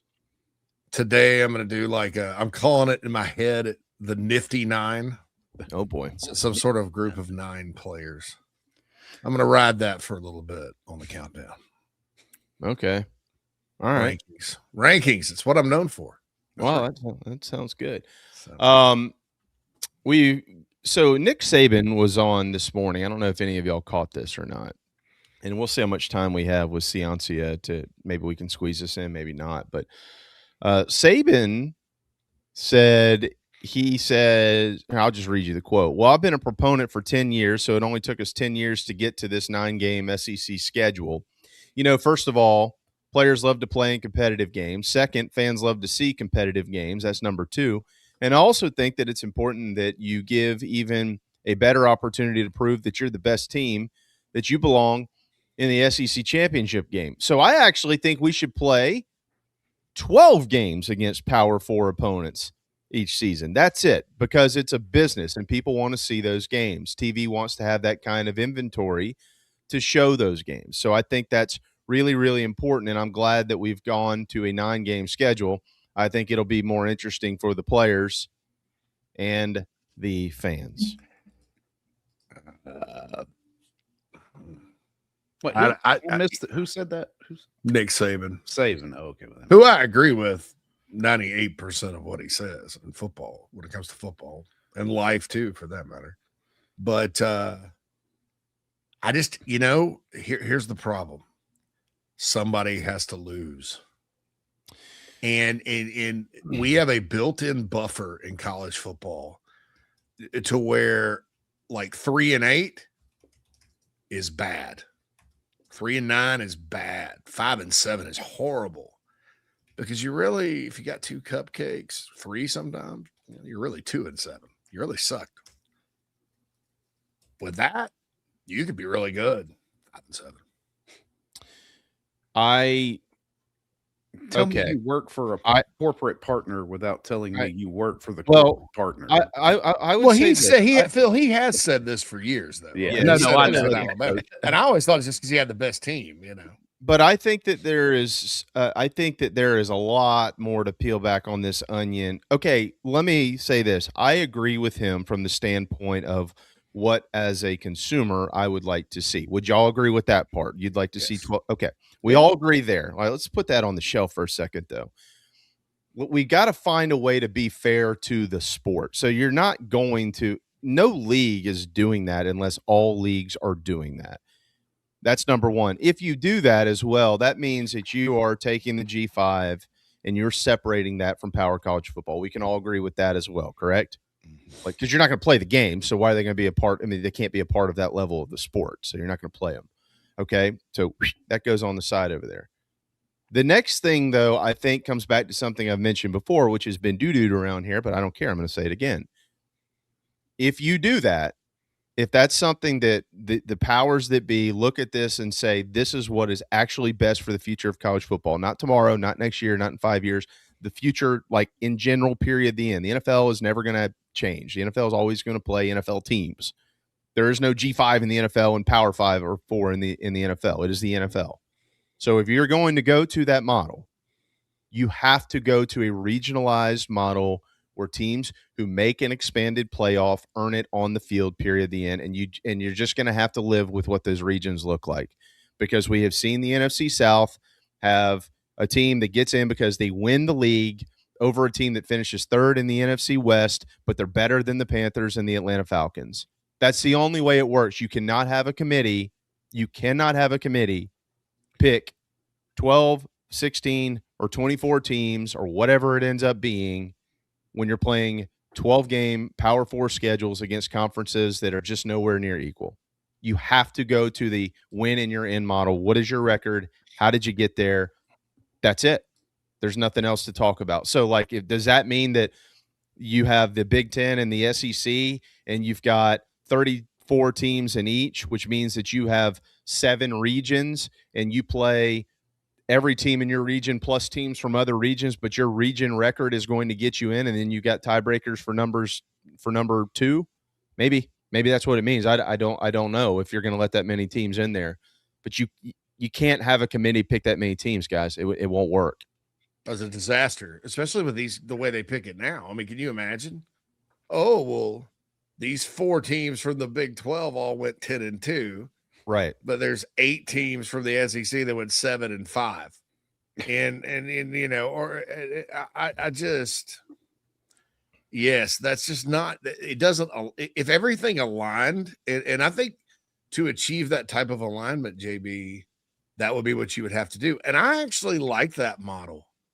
Like getting back to what makes, because, you know, it solves everything. It solves like the fact that these conferences have jumped the shark and they're all over the country. And it brings it back to what makes college football special. You can ask Gamecock fans that were around in the ACC era. And there used to be a lot more of them back in the 80s, but they loved going up to Virginia and North Carolina and make road trip over to Georgia Tech. Well, Georgia Tech was a non-conference at the time, but you know, in the ACC days, in the first, 25 years of the SEC, everybody loved going to Tennessee and Georgia. They made the trip every year. Mm-hmm. Now you got Clemson's going out to Cal on a Friday night. I thought it was hilarious when Auburn played Cal in the non-conference culturally. Now Clemson's a conference game. Clemson. Are you going to bring the $2 bills to Berkeley, by the way? That's going to be funny. I don't know. The orange overalls in Strawberry Canyon is what they call it. No, it just doesn't make any sense. And it's like, and it takes away what's special about college football. Like Southern Cal does not belong in the Big Ten. They do not. It doesn't need to be a big game when the Trojans play Michigan State at home. It's not. It's neat now. Nebraska packs it out because it's that two old school blue bloods playing Nebraska Southern Cal. It's great, but in 10 years it's going to get old. And so doing that, 64 teams, 8 regions. Chip Kelly actually came up with this idea. And I agree with it. And then hey, yeah, your conference is weak, your division's weak, whatever, your region is weak. Fine, so be it. They get in. Doesn't matter. Just like in the NFL, like you're saying, doesn't matter. That's a very minimal problem to have when you're sitting there, rather than having a committee that wants to act like it's 1989. Yeah. And because what you're doing when you do that, you fundamentally change how the sport championships work. You're getting away from polls and voting and subjective opinions, which still influences all of it. Mm-hmm. And you're getting into just on the field, as you said. But you'd have to do that. I mean, there's no getting around that at all. You have to do it that way. And it would work out a lot like the state playoffs in the state of Georgia 22 years ago when I was covering high school football down there. You had 4 teams from each region that got in the playoff, right? I can't remember if it was 32 or 16. But anyway, the region I covered was in Gainesville, and Gainesville High School at the time was not even all that great. They were just pretty good. And then the other schools in Hall County were terrible. And they got matched up with Carrollton, Central Carrollton, Cedartown, and all this region from West Georgia. They matched up in the first round of the playoffs, and they just get LaGrange, and they would just get slaughtered, right? Right. And then so some people went, well, it's not fair for those LaGrange schools to get to play them Hall County schools every first round of the playoffs. Right? It all works out because eventually you're going to run into somebody good in the playoff. It's just how you do it. You start having a committee trying to, I mean, dude, that's going to be worse than anything. I'd rather just go back and vote. That's going to be worse than anything I've ever seen in my life, because and then you've already got, people that want to judge conference strength and depth and strength of schedule based on how many national championships a league has won. Okay. All right. Well, anybody here? Well, Clemson won the championship in 2018. Best team in the country, right? Anybody here said ACC was the best league in America? Anybody say that crap? No. It was just they're the best team, Clemson, and they were right. Well, Clemson was the best team, yeah, but it wasn't the best conference, was it? No. So there's just so much in college football that we use to like justify things and make points that aren't really good for the game. That I completely agree with you. If you went to something like that, you would just have to do exactly what you said. I have not agreed with something more than what you said. Well, that's, golly, I wish my wife heard that. Yeah. I mean, I think one of the things that has made college football so addictive over the years to us who are fans is because of the inconsistencies and the debates, and there is something to that, to a degree, but those inconsistencies and debates are always about everything that we feel like is wrong with the sport. I mean, it's like, well, I mean, everything turns into an argument. And so in the NFL at the end of every season, and I'm not saying that the Panthers were better than the 49ers, or I don't even know who the hell finished third in the West, but you get my point. Like, you're like, they're 8-9 and they're in the postseason. Yeah, but they won their division. That's just the rule, man. Sorry. That's just the rule. If you don't win the division and you have a losing record, you don't qualify. Sorry, you don't qualify. But it's also cyclical. Like, if you have a system where it's allowed to be cyclical, it can be. Like, that doesn't have to be the worst division. It can improve. I mean, nobody's saying that it can't improve. It can and probably will at some point in time, you would like to think. So, yeah, I don't know. I don't know that we'll get there, though, JC. And hey, I don't think we'll get there. But you think about it right now, like, think about it specific. I know we got to go to break. All right, so let me just squeeze this in. Specific to South Carolina, thank goodness with everything that's going on with the Gamecocks coming off the year they had, the injury situation, that they do have 8 quarters of warm-up football. So if you went to that model, could you imagine, like, well, we're kicking off with Mississippi State. We might not have this player and that player, and we got a new OC. Oh, my God. You would have to also implement 1, if not 2, preseason games. Yeah, it's just scrimmages, something like that. Yeah, you got to be able to do it. Again, I think people love to look to the NFL for college. I think the NFL has very few solutions for college football. Yet coaches, administrators, media, everybody looks to it. Stop. That league is set up like it's set up. There's a reason why it works, because that's how it's set up. College needs to look more to the high school ranks. It's more like high school football is what it is. High school football has scrimmages and jamborees and stuff. So I'm not good about it anyway. That's a great point. All right, 11:17. We got to hit a timeout. It is hour 2 of the morning show. Hour number 2 is presented by our friends at Palm Casual. They present our coverage of South Carolina football, palmcasual.com. If you're going to be seated outdoors this football season and you want to be comfortable without crappy furniture that breaks that you order from Amazon, we've all done that. Don't do it again. Go to palmcasual.com and visit one of their locations in South Carolina, Florida, or Georgia. Somebody who knows a lot about the sport, Brett Ciancia. Pick 6 previews when we return. Subscribe to thebigspur.com. Proud partners of On3.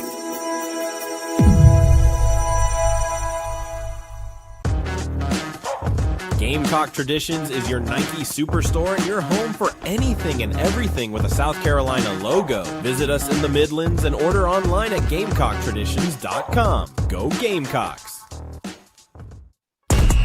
It's time to bring the gym to you. Do it your way on your time in your home. We all have busy lives, kids, work, and anything else that can interrupt our daily routine. Maybe it's free weights or a treadmill. Maybe it's a rower or a home gym. Visit Charleston Fitness Equipment and start taking care of you. Do it your way. CharlestonFitnessEquipment.com. Go Gamecocks.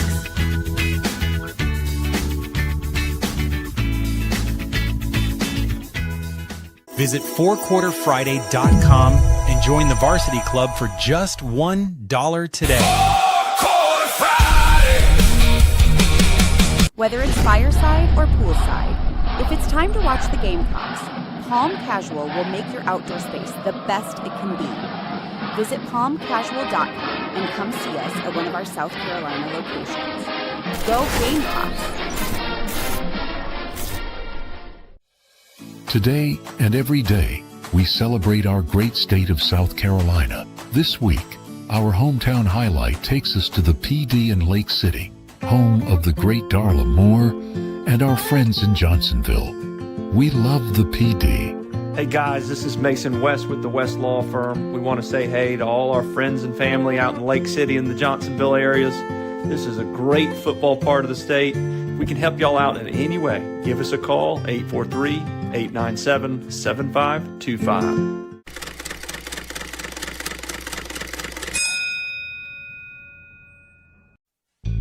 This is ITG, presented by the South Carolina Education Lottery. Visit sceducationlottery.com. A win for education in the Palmetto State.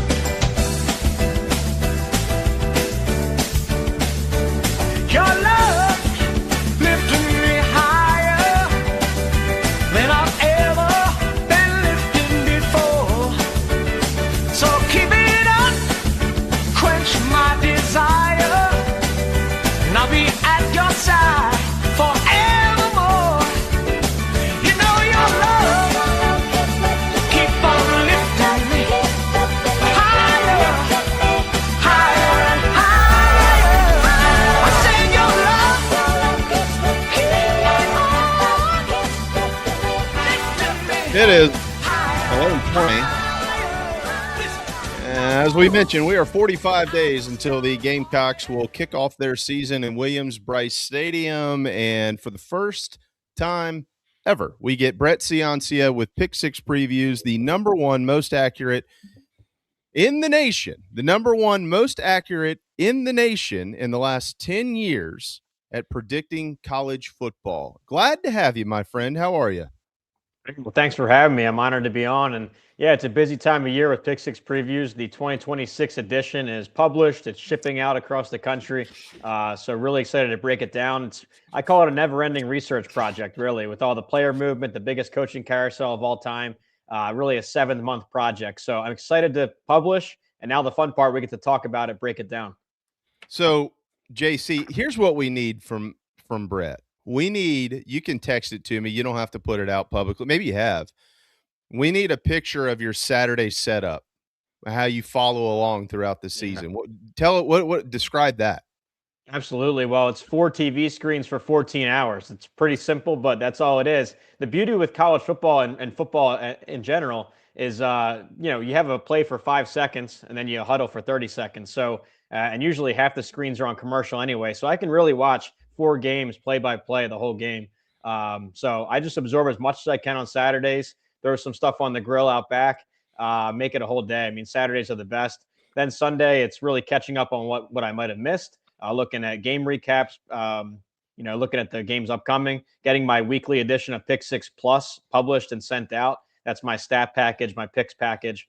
So yeah, it's a busy Saturday, Sunday. And then throughout the week, I'm doing radio, some more writing. And then all of a sudden, it's Saturday morning again. So it's just the best time of year. I can't wait for it. We're almost there. He lives the dream. There's a lot of I would like to be in your shoes. Go ahead, JC. What do you grill? Just give me things. I'm always looking for ideas. I got to do some grilling later today. So yeah, so sausages, some Polish kielbasa. Yeah. Not too creative yet. I actually, just got a house a year ago, so now I'm trying out the Traeger this fall. So if you have any recommendations, send them my way. Simple stuff, burgers, some steaks, but trying to get more creative and really experiment with it more. Make your Saturday easier, Brett. Put a butt on the smoker on Friday night, let it go all night, and then you wake up Saturday morning, you just let it rest, shred it, and you're good. You don't have to cook on Saturday afternoons. Set it, forget it, right? Set it and forget it. That's right. There was a commercial about that at one point in time. All right, let's get into it with you here because you're the guru, and we want to pick your brain. South Carolina's Shane Beamer and Lenore Sellers, Nick Harbor, Peyton Williams all met with the media yesterday down in Tampa, Florida, as part of the 2026 version of SEC Kickoff Media Days. Everybody wants to talk about Beamer's future. We know that. Fair enough. You've got the Gamecocks tied for a 10th place finish with Missouri this year in the SEC that is in your Pick Six Previews magazine. Now, last season, LSU finished 10th in the league. They were 7-5 overall, 3-5 in the league, 7-6 after the Houston Bowl loss.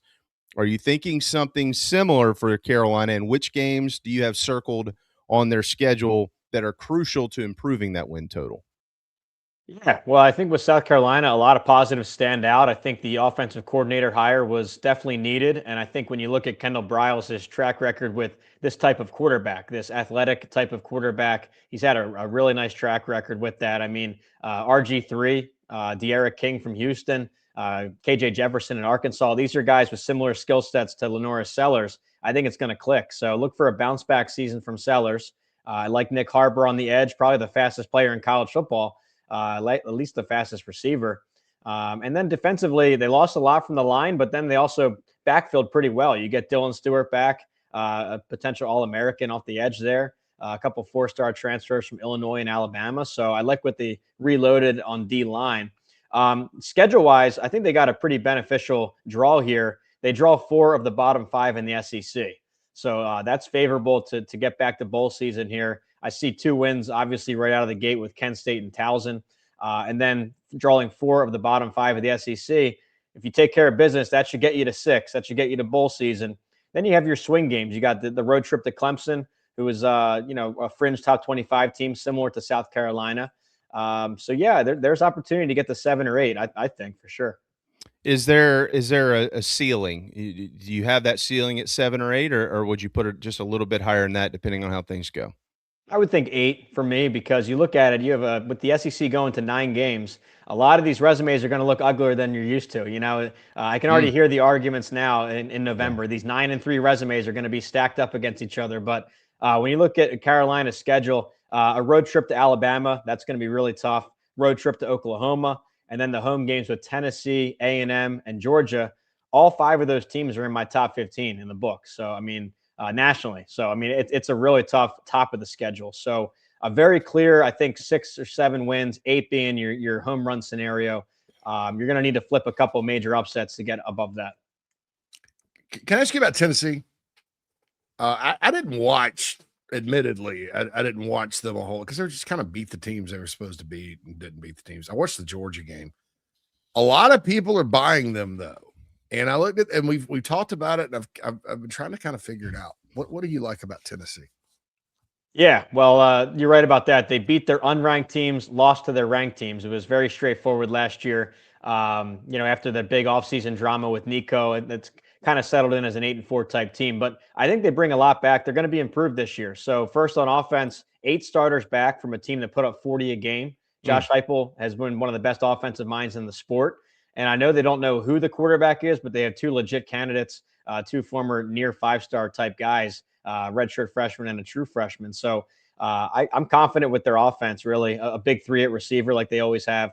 It's this defense that caught my eye, and they hired Jim Knowles. This is a guy, he's built defenses at Duke, at Oklahoma State, Ohio State for a national title, one of the best in the game, and brought a couple starters with him from his latest stop at Penn State. So I see talent overflowing at linebacker. The defensive line looks solid.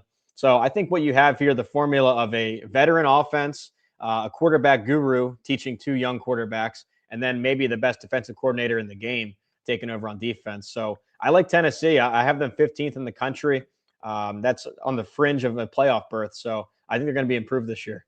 Yeah, Tennessee 15th in the country, but you've got them tied for 7th in the league with Alabama, which, again, as we were discussing earlier, JC, explains further the depth of the Southeastern Conference. That makes that third Saturday in October kind of important, not that it's not already. Faison Brandon, we know the talent is there.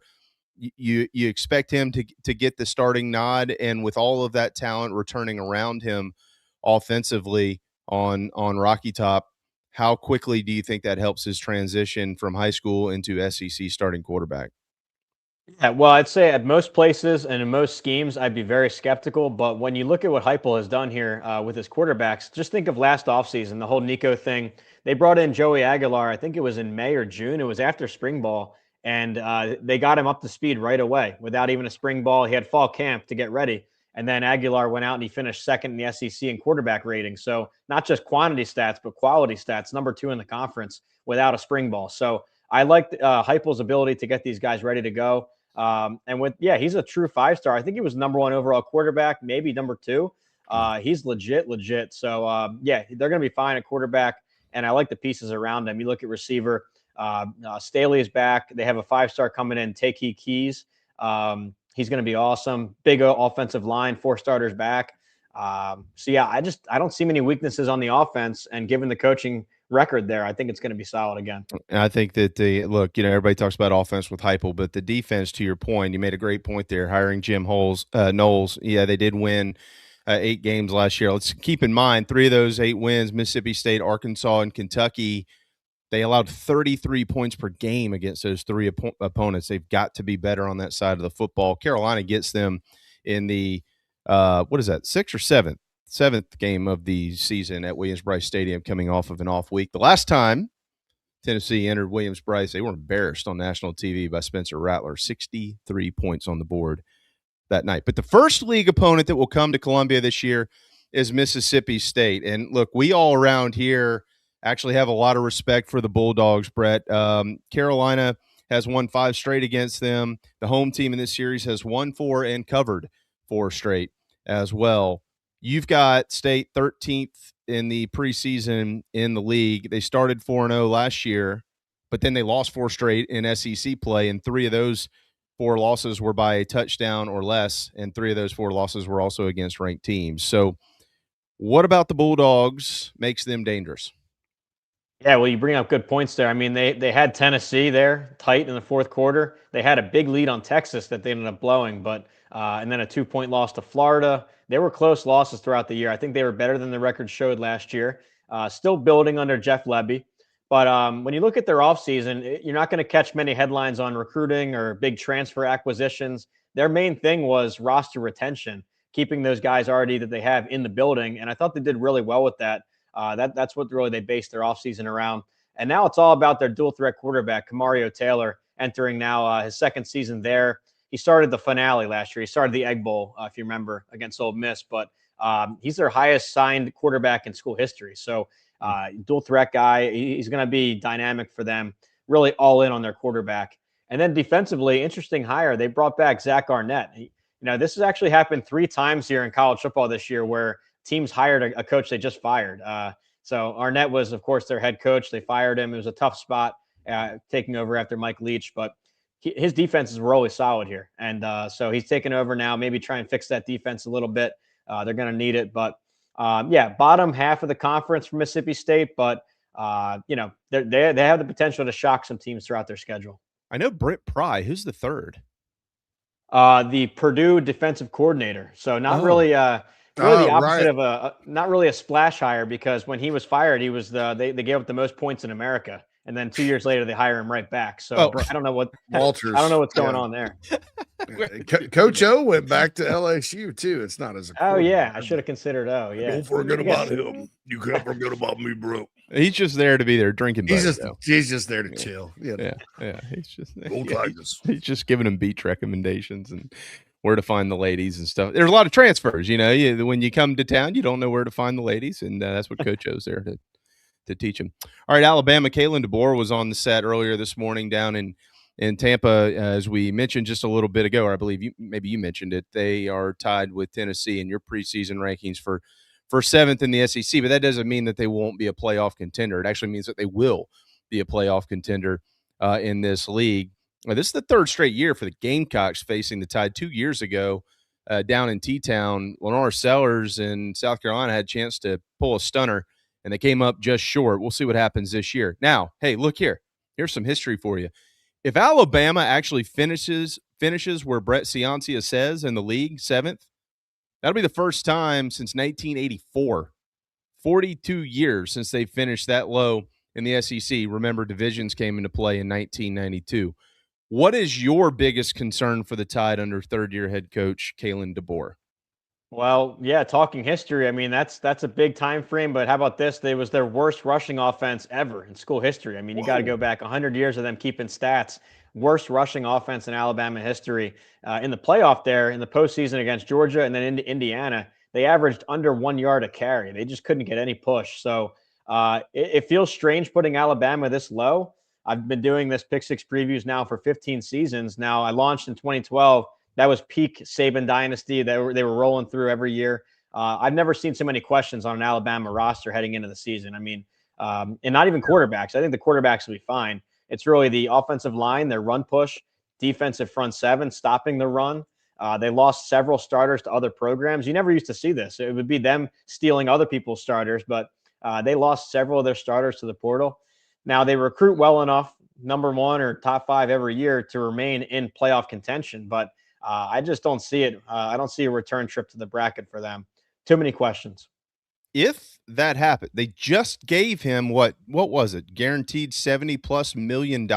If they miss the postseason, what happens here? Yeah, a ton of pressure. I mean, at the very least, the coordinators will be fired. That's like the first lever that they usually pull is the coordinator switch. Maybe another big transfer haul, but yeah, I mean, the pressure's high there. It's almost playoff or bust every year at Alabama, especially now that it's a 12-team bracket. I mean, you think you'd be top 12 every year there, the way they recruit.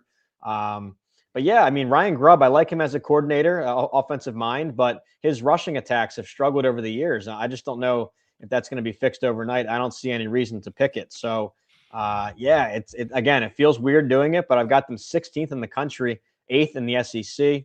I mean, for reference, last year in my game grader formula, they finished 14th nationally, 6th in the SEC. So it's a little bit like last year, maybe a notch below. And I think that's where I have them this year. I like Grubb and I like DeBoer, but people don't realize that they like to throw the ball. I mean, they're Grubb and DeBoer. If you even looking back at what they did at Washington with Michael Penix, and before he's a passer. I mean, and they like to throw it, which makes me question Keelan Russell. That's not, he's a little more like Jalen Milroe. He can throw it too, but he's I mean, and then I don't know that they fixed their offensive line like they thought they did. Or I mean, right. and their run. I'm with you. I have to be careful because I do radio in Tuscaloosa every Thursday, but I'm just not as confident about them as I have been in previous years. Yeah, I think if you go with Russell, that's your pick as an athletic, dynamic quarterback, maybe to cover for a new look offensive line. He can scramble, extend plays himself. You go with Austin Mack with probably the bigger arm, the more experienced college resume coming with them from Washington down to Tuscaloosa. So 2 good options. Again, quarterback really isn't really the biggest concern for me. I agree. Offensive line's the question. 4 starters gone from last year, and that unit last year really struggled. So they got a lot of work there. Wow. According to I picked up this magazine. According to Pick Six Previews, I don't know if you've read it, Brett. The line was I think you mentioned this, 118th in OL run, offensive line run push, and the per carry average was even worse at number 126. That is just not Alabama football. Goodness I know. gracious. You wouldn't even think there's 126 teams in FBS. It sounds made up. It's crazy. This was a team that was number 1 every year running the ball. So, yeah, it just didn't look right. And especially, I mean, you can throw the stats out the window. If you just watch that Rose Bowl against Indiana, it just didn't look right. They were just manhandle on both sides of the ball, both lines of scrimmage. It seemed like Cignetti was doing to Alabama what Saban had done to so many people over the years. The attention to detail, the going all 60 minutes. So it was fascinating to watch that go. All right, what one-word answer here? I'm going to put you hard on the spot. You got to answer it. Can South Carolina win that game? Yes. Okay. All right. There you go. Everybody's going to go home happy now. You did it. All right. How about Kentucky? Sellers going wild. That might be the big Sellers game where he goes for 150 rushing yards, 250 in the air, and they just blow it up. Yeah, I could see it. That could be something. I've been there when Carolina wins. It's a lot of fun. It doesn't happen often, and they haven't gone often, but it is fun when it happens. All right, the Wildcats of Kentucky, they'll come back to Williams-Brice this year, and because of the new 9-game league schedule, that's kind of how it unfolded. But Will Stein's there, and Will Stein has been in charge of some amazing offenses at Oregon. He had a great line. I loved it the other day when he was on the podium. Why can y'all be good? Because of me. All right. I'm with you, man. I think that's cool. But you've got them 14th in the preseason. Who is Kentucky under first-year coach Will Stein? Yeah, well, just like you, I really like Coach Stein. I had a chance to talk to him in the preseason, and I like his no excuses attitude. People ask him, are there limitations on the job there? He doesn't want to buy it. And he went out and he signed a top 10 transfer haul, which was thought to be undoable at Kentucky. So a really nice job there. And he really targeted the offensive line. I think that's where you have to start to build Kentucky. That's where Kentucky's best teams under Mark Stoops, they had that big blue wall, they called it, the offensive line. So he's returning to the trenches, getting that offensive line fixed. You could argue it's one of the best transfer hauls in the country along the O-line. So starting there is solid. Kenny Minchie at quarterback, Notre Dame's backup.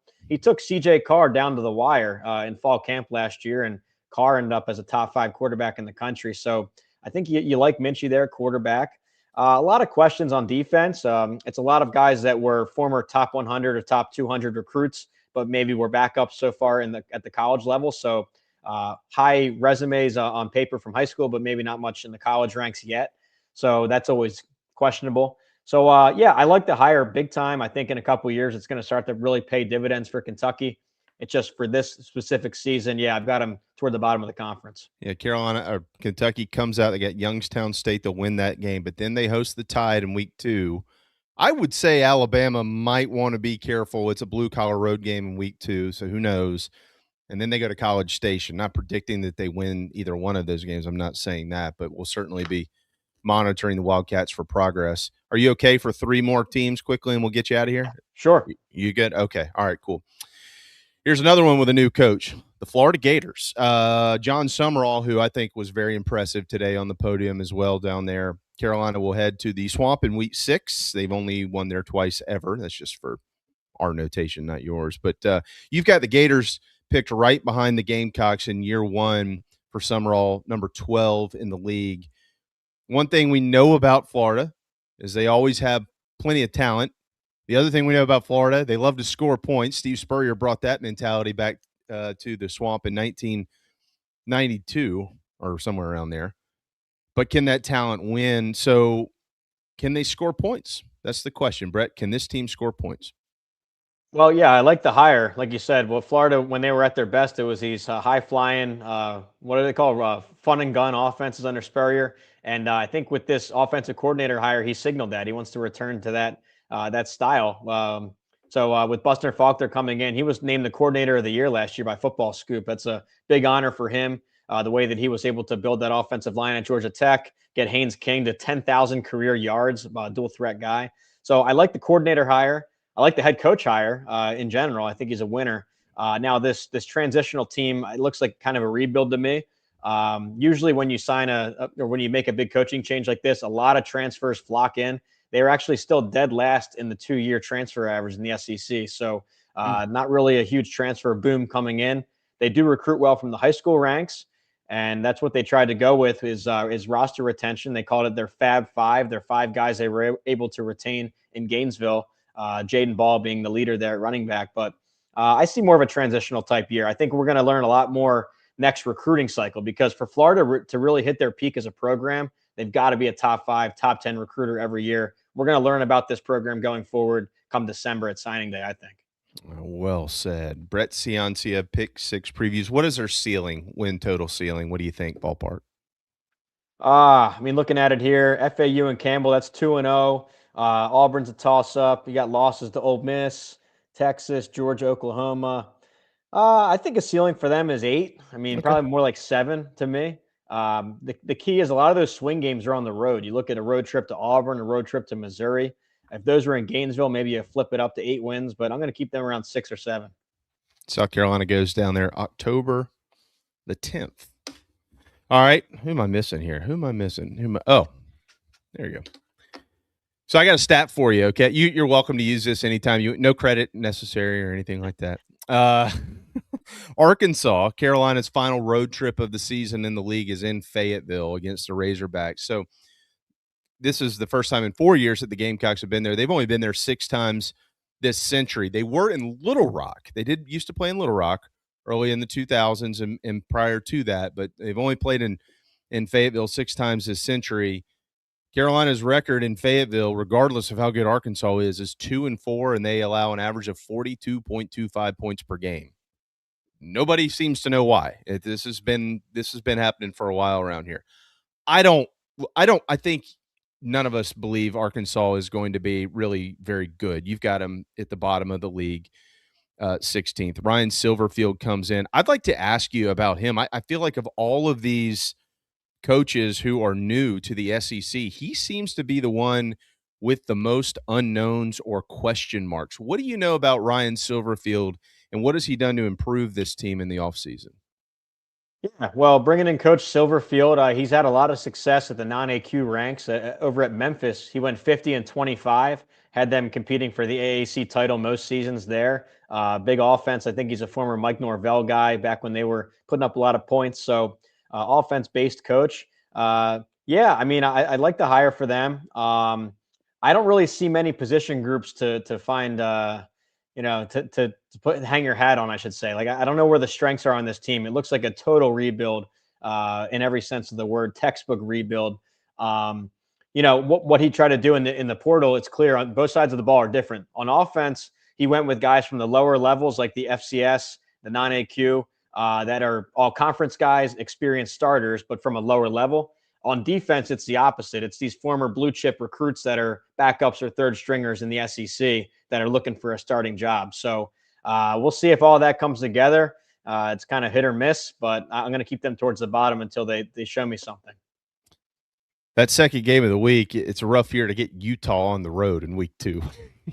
Yeah, that's brutal. I mean, they're going to need to find wins, and I don't think that's going to be one of them. That's a very physical team up there. They're going through a coaching change as well, but theirs is internal with Morgan Scalley taking over, kept a lot of the roster together, and they're one of the most physical teams in the country. So, that double whammy of a road trip to Salt Lake City and then hosting Georgia back-to-back, that's going to be brutal for them. Yes. I always said I've never understood the last 6-7 years why the way Arkansas schedules. A couple of years ago, they had Cincinnati, Liberty, BYU, and Bobby Petrino's Missouri State. Those were their 4 non-conference. I mean, you're in the SEC. What are you doing? Yeah, I mean, every year they schedule some kind of crazy game, and it's dumb. Very dumb. Very dumb. And Silverfield, I don't know. I like him he's got a good personality. Dude, this guy was this is the second straight time they've hired an offensive line coach as their head coach. He was the line coach for Norvell. It just kind of kept it going. I mean, they were kind of not as good. He went 1-9 as a high school football. I mean, I don't know, man. I thought that was a very interesting hire. I don't know. Not to hate on. Sounds a lot like their last hire, a personality guy and an offensive line guy. So usually you hire the opposite in college football. You tend to find where like you fire the guy, you hire somebody completely the opposite. But it looks like it's from the same mold. We'll see if it works this time around. I mean, would Sam Pittman have gone 50-25 at Memphis is my question if he took over from Mike Norvell, and I think absolutely he would have. Fair enough. Yeah, we'll see. And the thing is, there's not many easy Saturdays in the SEC, like you guys know. I mean, where are you finding 6 wins on the schedule, especially with the Utah trip? I just don't see it. So, yeah, I think textbook rebuild. I feel comfortable putting them at the bottom of the conference for now. No, yeah, there just isn't. All right, finally here, Oklahoma Gamecocks get the Sooners for the 3rd straight year. 2 years ago, if you remember, Brett, South Carolina trotted into Memorial Stadium and beat Oklahoma in the first 5 minutes of the game. It was over. But last year they came to Columbia did Oklahoma and got some revenge. Oklahoma, you've got them potentially playing Georgia in the SEC championship game. Why? Well, it's all about the defense again. That's Brent Venables' calling card. He's a defensive guru. He really built a masterpiece last year. They were top 5 in almost all my rankings, all my 15 different stat categories. They were up there, and they bring a lot back. They rotated a lot on their defensive line, and half of those guys are back. Got All-American candidates with David Stone, Taylor Ween, and then their linebackers are back. Secondary's back. So, anyways, I like the defense. I know what I have there. That's championship caliber. Really, this is a gamble on the offense's progress here in the second year under coordinator Ben Arbuckle. He's lit up the scoring scoreboards and stat sheets elsewhere, Western Kentucky before this. I think it's going to be good for him a second year in the conference. Same with John Mateer, second year in the SEC for him, now with a healthy hand. He busted his hand for half the season last year. I think it's going to be a major difference with him back healthy, and now the game will slow down, hopefully a little bit for him. And then the last gamble is the offensive line, because last year they were all true freshmen and redshirt freshmen. They took some growing pains, but they are really talented players. And their line coach, Biedenbow, he's one of the best in the country. I think he's got the most NFL draft pick tackles in the country as a coach. And I think he's got another good one here, albeit younger and really under the radar. I think a lot of progress on the offensive line this year. You've got, or the schedule has, they open with UTEP. That's a win. We know that. Week 3, they've got New Mexico. That's also a win. But through October the 10th, which means through the first 6 weeks of the year, first 5 games for the Sooners, they have to go to the Big House. They've got to go to Athens, Georgia, and then they've got the Red River Shootout. I'll never change. I'm going to probably always be publicly incorrect on that. But the Red River Shootout coming off of a bye week between the Bulldogs and the Longhorns. None of those games are being played in Norman. So summarize that stretch lastly here, Brett, and how important it is to the rest of the season for Oklahoma. Yeah, the Michigan game is crucial because, again, I think at the end of the year, you're going to have a lot of 9-3 resumes being argued against and compared against. You have to have that non-conference win over what will probably be a ranked Big Ten team. So I think it's critical. I think they go in there and beat them, too. It's a transitional year for them. They're bringing Kyle Whittingham in from Utah. Still a very unproven quarterback in Bryce Underwood. So I think they go into the Big House and win it. Probably lose at Georgia. Georgia's my pick to win the SEC. I think they're a solid Kirby Smart, top 5 defense over there. And then the Texas game is really the toss-up for me, and I'm going with Oklahoma this time. I really like what they showed me last year, again, defensively. And until Texas really proves it, I got to see them prove it. So I know Texas won last year, but Mateer had the banged-up hand. So that's where I'm going. I mean, I see a 5-1 start. And then you look at the back half, like a lot of key games are now in Norman. You get Ole Miss coming to Norman, Texas A&M coming in. So I think they get to 10-2, and that'll be good enough for a spot in Atlanta. The Wolverines are 2.5-point favorites right now at home. We'll see how much that changes between now and then. We do get the luxury of getting you one more time next week still, correct, right, to get through Absolutely. the rest of the league? Yeah, we'd love to. Man, that's awesome. Look, you are just phenomenal at what you do, and I sure hope that folks will purchase the magazine. Tell them how they can do it. Yeah, thanks. Pick6previews.com. We have the digital copy, the hard copy magazine, and then if you like the magazine, you like the in-season product too, the annual or the weekly email every Tuesday with my stats, my picks, my projections, against the spread stuff called Pick 6 Plus. So go check it all out, pick6previews.com. We got samples, testimonials. But yeah, thanks for having me, guys. Great chat. We'll do it again next week and anytime. Yeah, absolutely. Thanks, Thank you for That's being great. here. Wonderful. Right. Wonderful stuff. Thanks, There you buddy. go. Brett Ciancia, Pick 6 Previews, pick6previews.com. I will tell you, it is just a fantastic read on college football. Obviously, him and Phil Steele are the kings at this, and his is presented in a little bit of a much different way actually than Phil's. But it is really, really awesome stuff. Good stuff there from Brett Ciancia.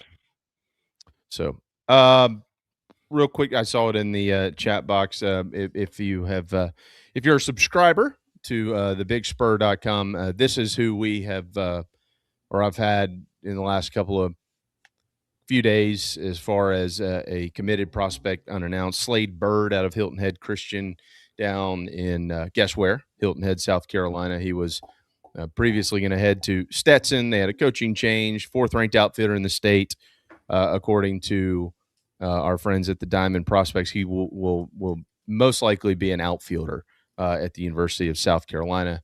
And but he was a part of the 33 JC that I put in that intel briefing yesterday. So we already counted him, and we got 2 more to go to get the South Carolina baseball roster full. But Slade Bird, whose brother actually went to Clemson and then transferred out of there, he was a catcher. Steel Bird, how about that? Slade and Steel Bird. Yeah. Slade. Very Southern Gothic names. Slade Bird and Steel Bird. Mm-hmm. There you go. Curious names. Both Very those good. bird boys. And this, that, and the other. Yep. All right. Welcome back, Phil. Good stuff there. You try to get to the point when you have someone covering the entire league. And I think he made some pretty good points about all those teams. So Yeah. Yeah, I see the logic with Tennessee. I have a lot of questions about their defense still. I don't think they're loaded. And I think that when you look at the desperation they used with Chaz Coleman, obviously they lost some pass rushers. I don't think you can get by in this league with great linebackers alone. And also, Knowles is, in my opinion, one of the best coordinators in the country. But he also takes a couple of years to get it going. I mean, Oklahoma State, Ohio State, and then last year at Penn State, with all the talent they had, they were pretty mediocre. Yeah. But that's my counterpoint. I didn't realize 8 starters on offense and all that. So, I mean, I'm not saying he's wrong. I'd like to learn more about Tennessee. Well, I mean, if you're doing the math there, it puts them at 9-3. Most likely with that type of scenario, 8-4, maybe 9-3. What does that mean in the SEC? I don't know. I mean, you okay? So Tennessee's they open with Furman. That's a win. How big is it in Atlanta week 2? Georgia Tech. Buster Faulkner's gone. So do they have the points? It's gonna be tough for Georgia Tech because Georgia Tech doesn't have the hosses. And what happens against Tennessee is they'll just score and score and score and score and score, and you can't keep up with them, and it's over. Plus, Tennessee is going to have half that stadium. I mean, that's just how it is. Georgia Tech doesn't. I mean, it's just anytime somebody big like that. Yeah, that game's not. That game is at Bobby Dodd. So yeah, it's not at the Dome, but they still. I mean, no offense to Georgia Tech. I mean, Carolina went over there in the 80s twice and got their butts kicked and still had 60% of the crowd. Well, look, here's the thing with the Vols. I mean, it's extremely logical to see them opening 5-1.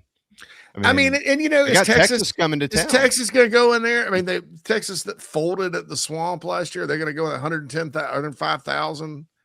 I mean, Neyland is hard to play. Yeah, I know. I mean, Oklahoma went up there and won by what?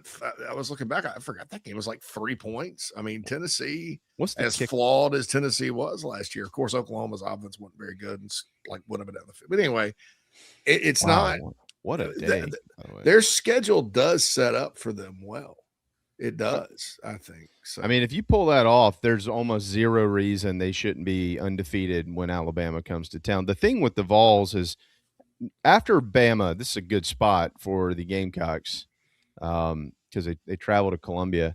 They don't have an off week until after they play South Carolina. Did y'all realize that? They got to go 8 games. Mm-hmm. Let's see. As a matter of fact, Alabama, Kentucky, LSU, and Tennessee Tennessee. Oh, A&M and Vanderbilt, all of them have 8-game stretches before they get a break. Whew. That's 6. That's a lot. That's a lot. That's a lot, man. Yeah, I God, there's gonna can you imagine all that orange in week 4, Texas and Tennessee up there? Goodness. It's the burn orange and what they call the puke orange. I'm not gonna be ugly like that. But yeah, I mean, no, seriously, that's like the Orange Bowl bog. Yeah, But a lot look, going on. it's A lot going on. I don't know, man. I mean, well, this, that, and the other. You know, Tennessee's these teams on Carolina's schedule this year are very, very interesting. Mm-hmm. And after what happened last year, I think Carolina's due for a break. I mean, we all thought Vandy was going to be pretty good last year, best in program history. I think we all thought Ole Miss may take a step back after losing Jackson Dart. Anybody see Trinidad Chambliss coming? Best team in program history. A&M may not be the best team in program history, but it's the best they've had since the R.C. Slocum era. Anybody see that happening? No, I think Brad Crawford picked A&M to go 6-6. Well, why was A&M that good?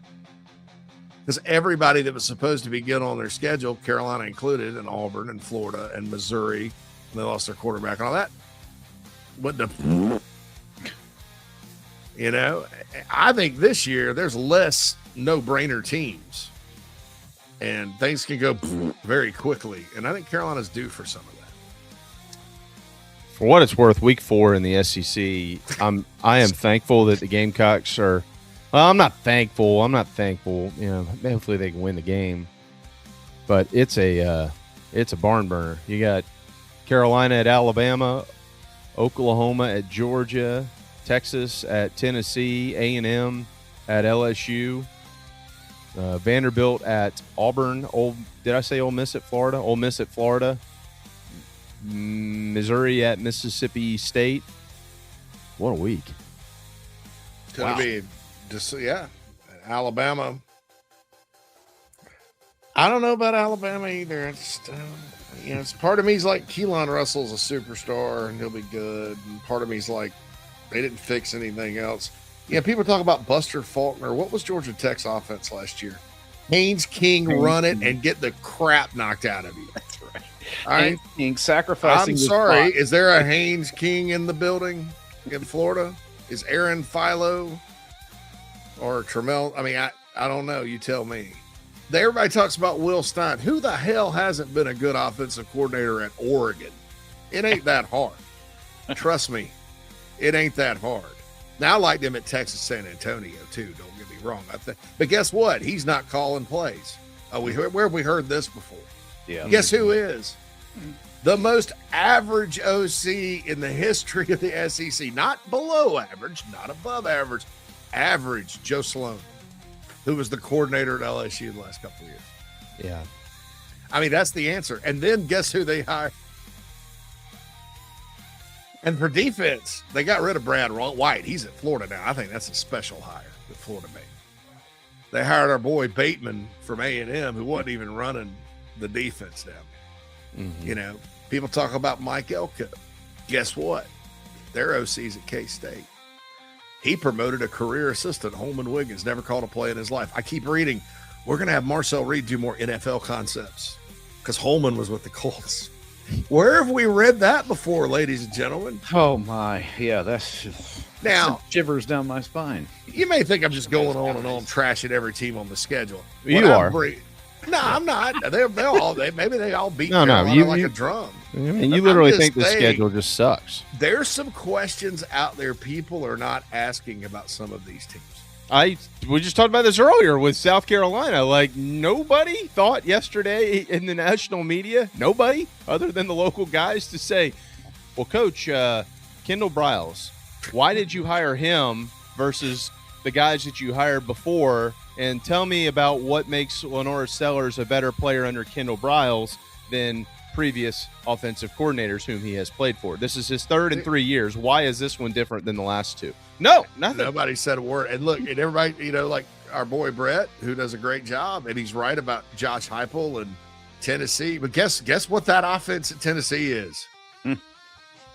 Where did he get it from? Oh, he got it from Jeff. That's not the Heupel offense at Missouri we saw, is it? No. Guess where he got it from? He hired Jeff Lebby as his coordinator at UCF. Oh, you know, what's the Lane Kiffin offense? Where did he get that from? A lot of it. It's not the same thing he ran at Bama. Kendall Briles. I mean, but nobody puts that together. They're just like, oh, well, yeah. He was bad at Florida State that one year once upon a time. So Danny Cannell and the other Florida State guy on the Cover 3 podcast just tried. Yeah, he's not that good. He's terrible. Yeah. Even though his quarterback that year was the Wisconsin quarterback, Hornibrook. Yeah. It was 6'4", 240 with cement shoes. That guy. You know. So I think Kendall's got a great track record, and look, he's I don't know. That's media days for you. I can't even. Nobody's Coach, even talking about it. When y'all came to Texas A&M last year, tell me about the atmosphere. What did you think about those Aggies and the midnight yell? Did you enjoy that, Coach? Well, yeah, it was cool. All right, what'd you think about the cheerleaders, the male ones? Well, those were neat. All right, Coach, good to see you. I guess big gulps, huh? Big gulps, huh? Yeah. They got to find a way to like screen. What are you going to ask? Well, I'm going to ask them about the male cheerleaders in a College Station. All right, next, who's going to? What happens is guys come that cover one team, and so they're there. You're there 4 days, and if you're waiting on your day, you need content, so you just ask them about other teams. I just think that needs to be in gaggle format. They need to find a way to, when these guys are on national television answering questions in front of a national audience, they need to find a way to make the questions there relevant to their program as opposed to relevant to somebody else's program. Like, you're standing up there representing your program, answering questions about other people's programs. You got to do that in gaggle format. Like, if you have a question for a coach about something to do with your school, let us know, and that'll be the post-gaggle format. On the national stage, these questions go, and that's it. Yeah, man. JB, so what have we learned today? You should be in charge of college football if Nick Saban gets his way, and in charge of SEC Media Days now. Well, I can't believe me and Phil have to do an hour after that. I know, yeah. It's like, yeah. I'm just like, wow. I had 2 cups of coffee. We're good. And I'm 3 for 3 in avocados the last 3 days. So the body's back in shape. It's like you're the Jay Giles band going on. We'd like to thank the Rolling Stones for opening for us today. Mm-hmm. It's Jerry Lee Lewis, and he just lit the piano on fire, literally. And then, he's like, follow that killer. Yeah, all right. Here's traffic. Okay. Steve Woodward. Yeah. Not bad in a vacuum. No. Yeah, well, this, that, and the other. All right, well, I'm going to ease on out of here then. So that means we'll be back tomorrow. I don't know. What is tomorrow? What's tomorrow? Thursday? Who's in tomorrow? I think, Smitty's in tomorrow. And who's our guest tomorrow? I feel like we have a guest. I believe. It's tomorrow. I don't have it in front of me. No Perry yet. Not yet. No Perry yet. Not yet. Yeah, we're still working on a guest tomorrow. Mm-hmm. All right. Minute Bowl. Well. Oh. You remember that Saturday Night Live skit? NBA superstar Minute Bowl, and he's on a cruise with Minute Bowl. I'll be there. I'll be there. Yeah. I'll be there. Oh, it's like that. I'll be there. Minute All right, I'm getting out of here. Thanks to Brett Ciancia. He'll be back next week for the second half of the league, and then we really appreciate Blackjack Veltri as well. Safe travels, Jack, if you're listening on the trip home from Tampa. Appreciate you, my friend. Make sure you are subscribed to thebigspur.com/same thing, GamecockCentral.com for all the latest news and updates and questions like Craig's. You'd already know the answer, Craig, if you'd checked the website in the last 4 days. So we will not be answering that publicly. Shame on you, my friend. Best of luck, fellas. I'll see you tomorrow. Gamecock Traditions is your Nike superstore and your home for anything and everything with a South Carolina logo. Visit us in the Midlands and order online at GamecockTraditions.com. Go Gamecocks! The State Farm Personal Price Plan helps you create an affordable price just for you. Contact local agent Gary Patterson for your personal price plan today. Walk me through the toughest case or situation we've had to handle without names or locations. Just what was the toughest situation? The hardest one was there was an individual that defended themselves in their home and they're still criminally charged. And there was evidence that they were being sought after for something that they weren't technically involved in. And they're being charged criminally because they defended themselves inside of their own home for doing what was right and what we believe at Right to Bear to be a human right. TheBigSpur.com, now part of On3. Join for just $1 today. When you buy and sell your sports and fitness gear at Play It Again Sports, you support a local business. We pay our customers for their quality used sports and fitness gear and resell it, recycling it back into your community. Support local, score savings. Palm Casual Patio Furniture presents our coverage of South Carolina football.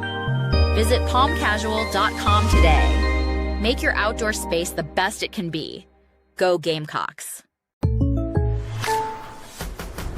The State Farm Personal Price Plan helps you create an affordable price just for you. Contact local agent Gary Patterson for your personal price plan today. A really common fear in a workman's compensation case is what's going to happen to my job if I report this injury? And my answer to that is you still need to report your injury. I'm dealing directly with the insurance company. And the insurance company is going to treat you like a file number. So let me make sure that doesn't happen to you. Let me get involved in your workman's compensation case.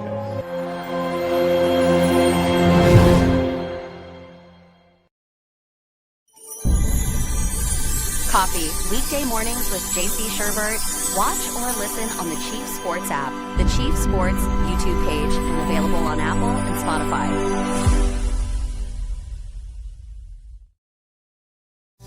Clowns are people too. Clowns are people too.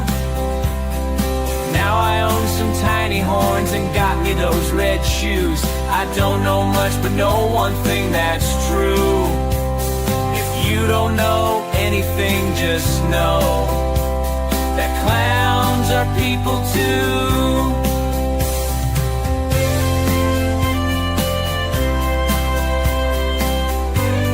Now back to the clowns on the Chief Sports Network.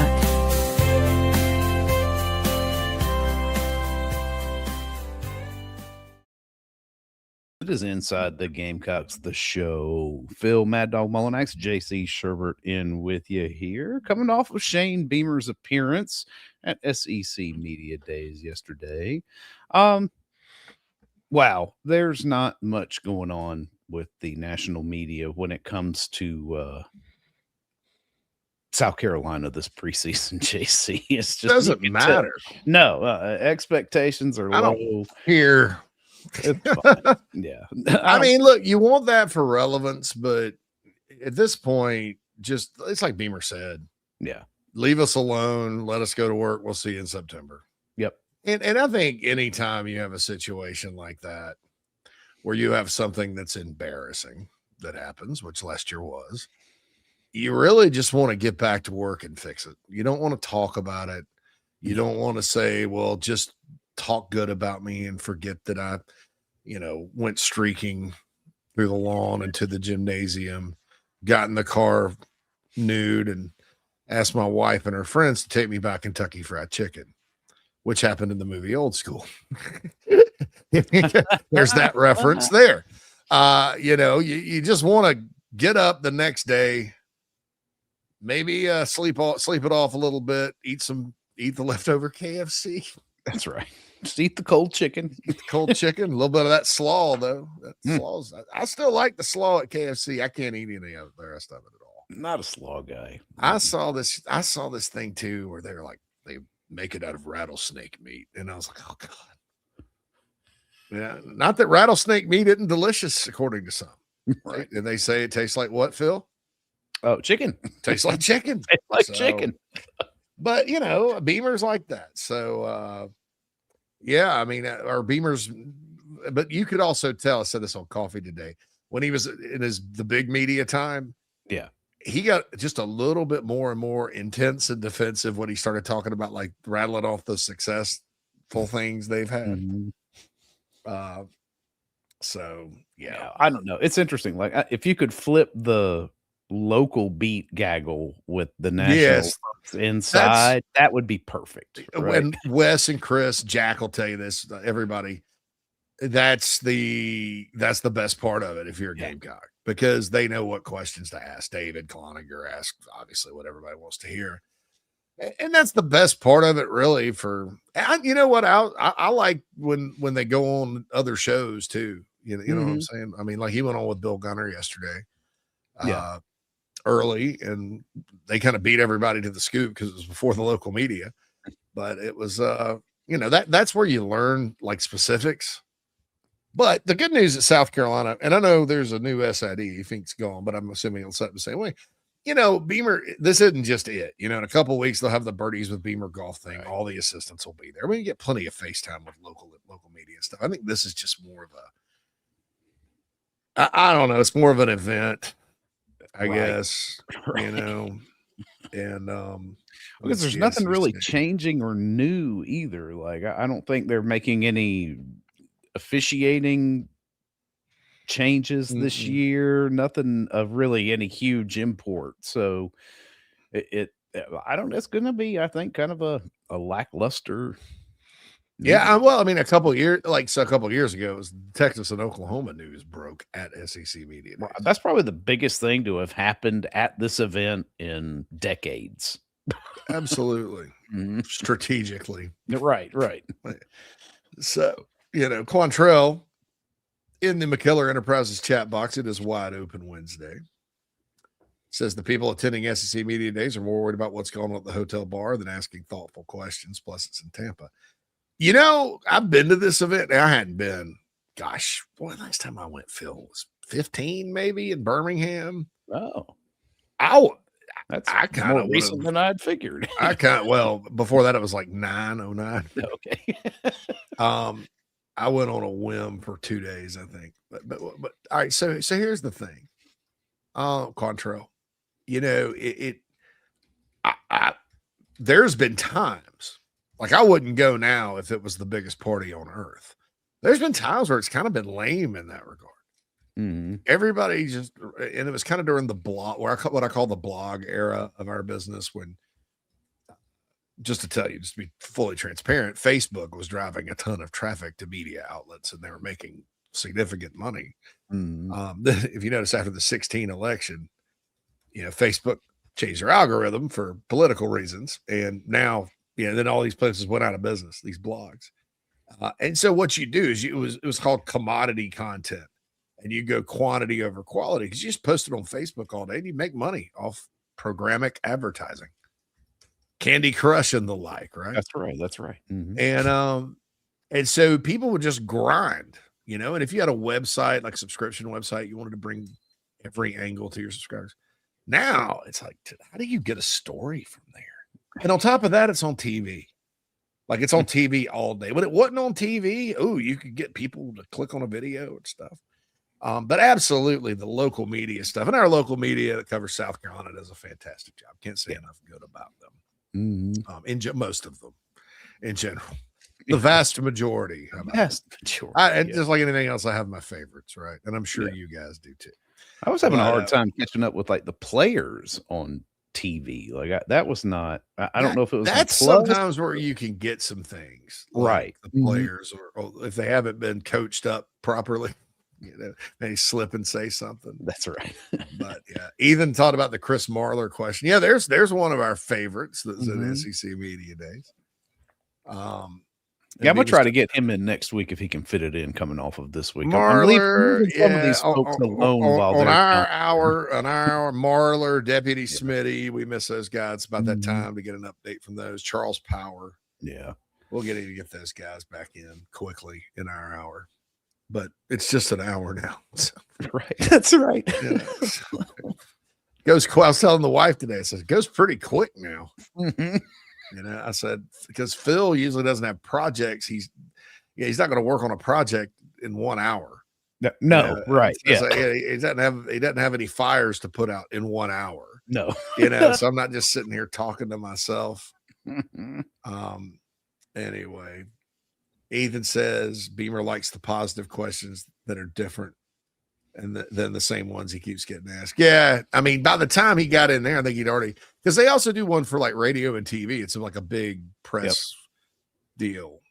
And so he was in there before that. Ethan said, love Clark Lee, but he about put me to sleep when he was talking. Yeah, Clark Lee and Kalen DeBoer,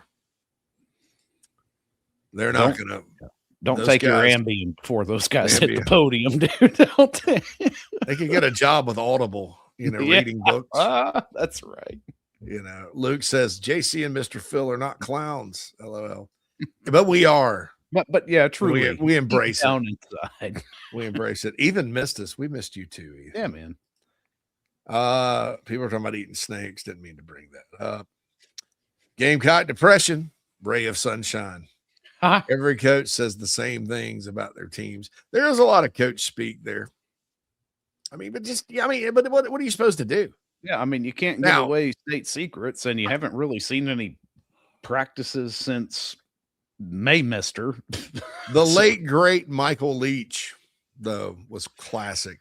He'd come in there and I don't really give opening statements. So anybody have any questions? All right, what do you got? Yeah, he'd sit there for 45 minutes just answering questions. Yeah, I mean, you ask him, and see, that was another disappointing part about that when we had the blessing of Mike Leach. Nobody asked at SEC Media Days no off-topic questions, or it'd be like an off-topic question that was kind of cringy.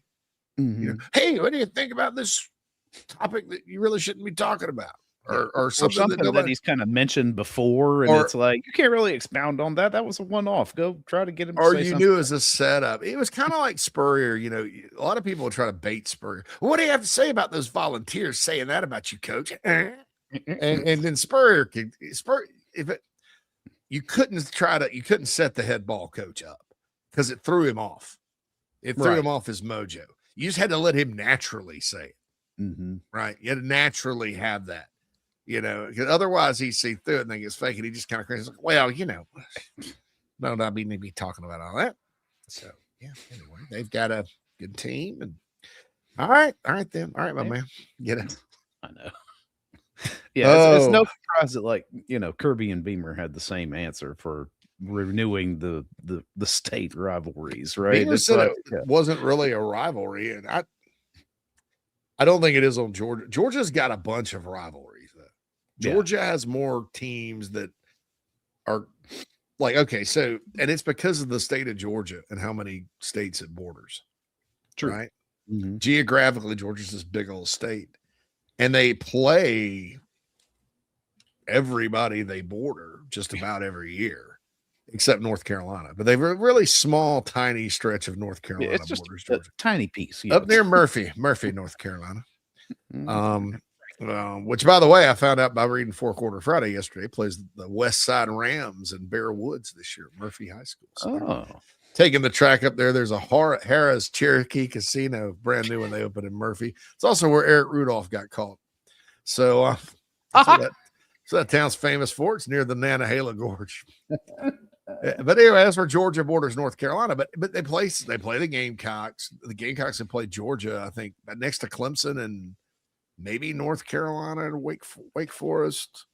Carolina's played Georgia more than anybody else. I think Georgia is second as far as number of games played against another team.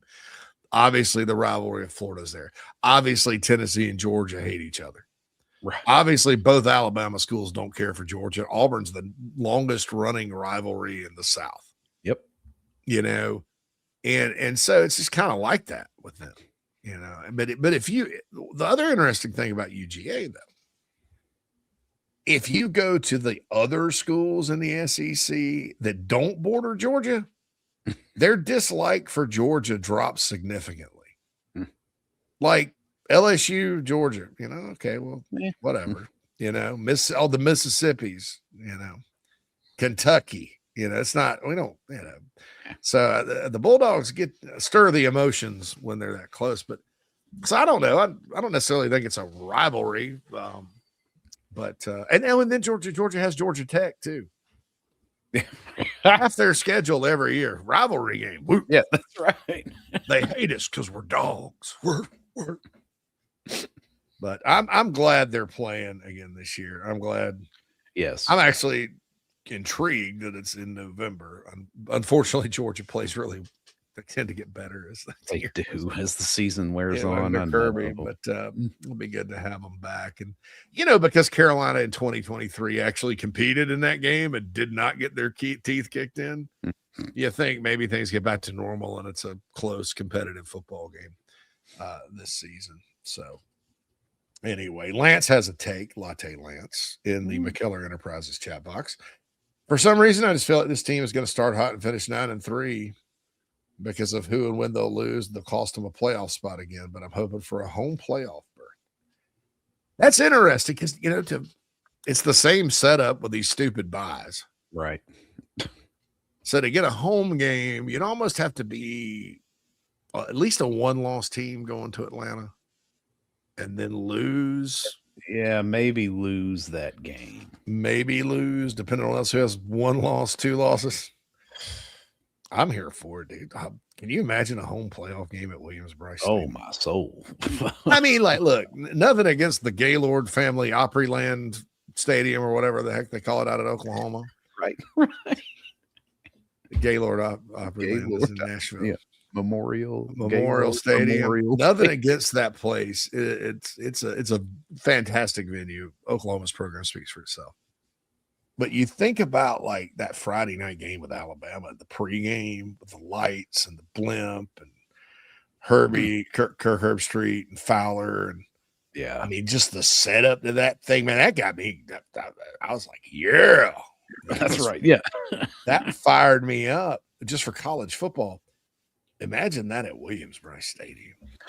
That always shows out when there's national attention, right? I mean, it just, when game day's there, it's you can't tell that it's like little old South Carolina, right? Or a playoff game. Yeah. But playoff game. Oh, that would be so. Hey, I'll tell you this. I think Clemson would be a really good home playoff venue too at night. Nothing. And Georgia.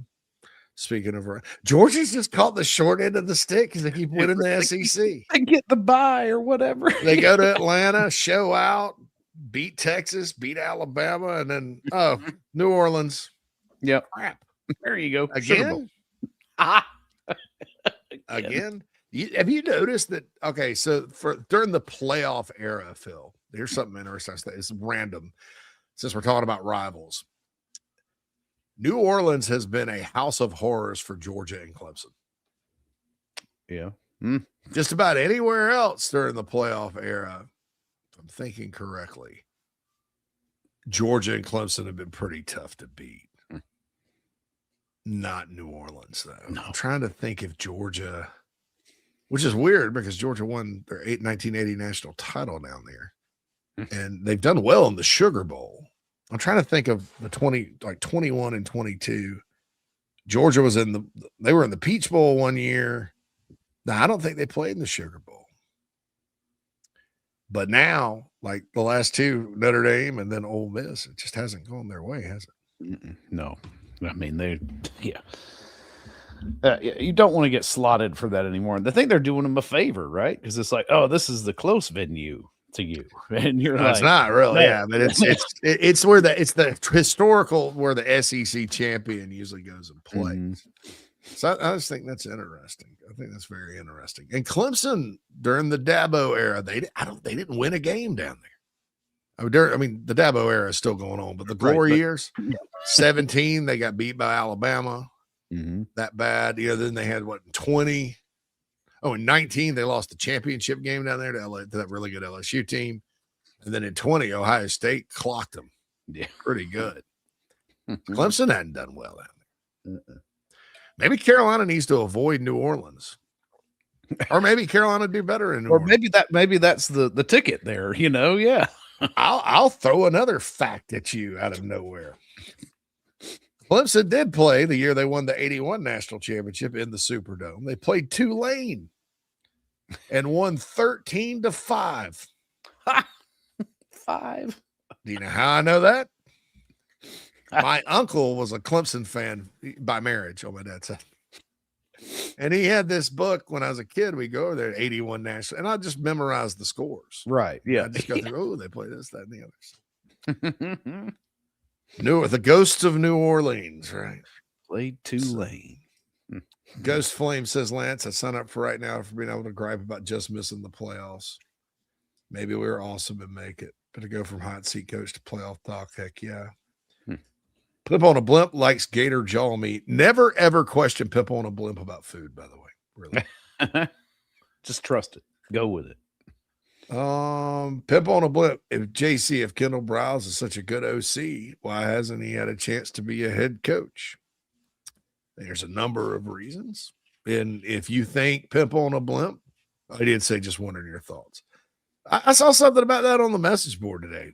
My man, one of our posters, Orlando, mentioned that. I'll continue to maintain being a good OC has nothing to do with being a good head coach, because there's a lot of good OCs and DCs that are terrible head coaches. Yeah. And then there's a lot of people that haven't been OCs or DCs that are really good head coaches. In fact, during the playoff era, there's been 12 teams win the national championship. 6 have been won by head coaches who have never been coordinators on offense or defense, including Kurt Signetti, the last one, right? And Urban Meyer and Dabo Swinney and Jim Harbaugh. Doesn't matter. No. That said, I'm gonna be honest with you. I think the crap that happened at Baylor is probably. Well, that's what I was going to say. Is his last name is carrying around, right or wrong, a lot of baggage, and he hasn't been. He hasn't been anywhere very long. You know what I'm saying? Now we talked to our TCU insider when Carolina hired him. He said he's absolutely a future head coach, and I agree. Yeah, I agree. I think he's too smart, too good, and all that. But it doesn't. That doesn't correlate really. Yeah. And I'll tell you where people get in trouble with in their head is they'll get a former head coach in there as their coordinator, unless you're Bobby Petrino, who's just a freak. It doesn't matter. He's just sometimes that's not the answer that you want. No, as far as that goes. All right. Oh, Phil, dude, half an hour flies, dude. No, but that's not what we. Oh, you want to? Oh, I'm sorry. Yeah. This is every first break. The whole season. Okay, got you. The whole season. Whole time. I decided this driving around in my car while we were on break. It's not a bad song. I listened to the whole thing. I discovered this song myself. I didn't discover it. Everybody else knew about it before me. It's one of those pop culture gaps I have. It's been around since like 21. But I was like, man. Because I heard Strick and everybody were talking about going to see, and Deputy Smitty was mentioning going to see Treaty Oak Revival. And I was like, who is that? Who is this? Right? Who is Treaty Oak Revival?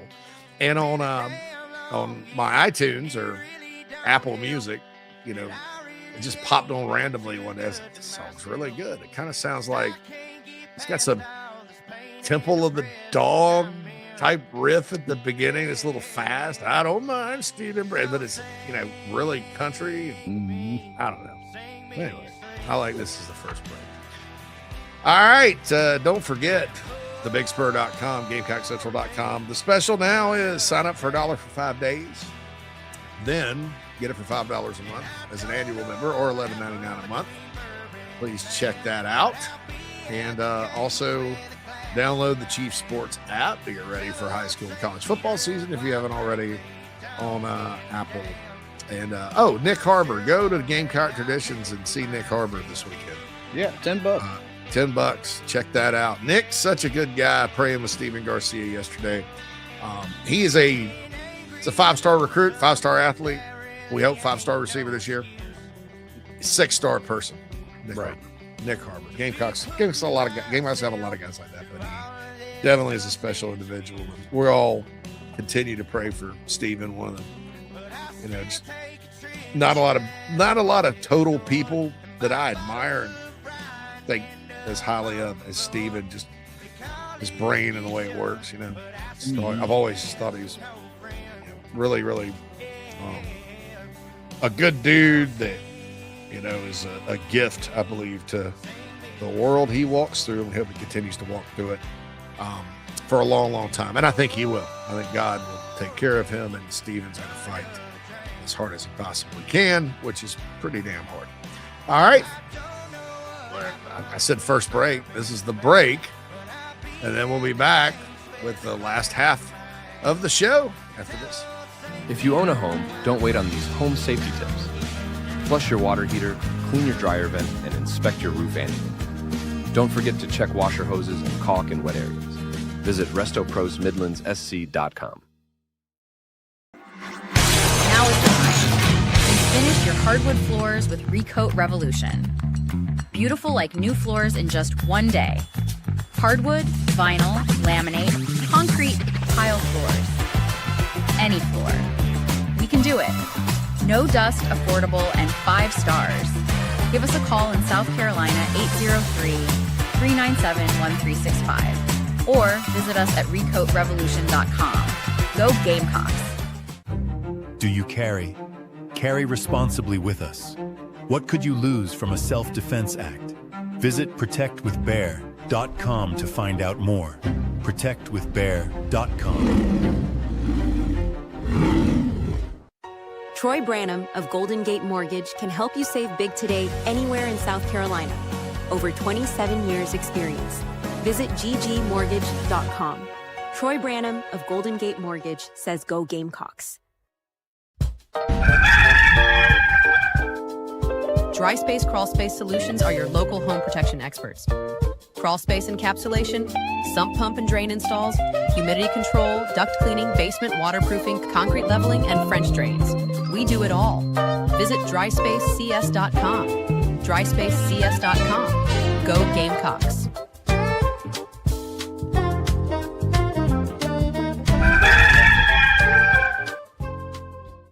If you have experienced water damage, storm damage, fire or smoke damage, or need mold remediation, you need Resto Pros of the Midlands. Visit RestoProsMidlandsSC.com and go Gamecocks.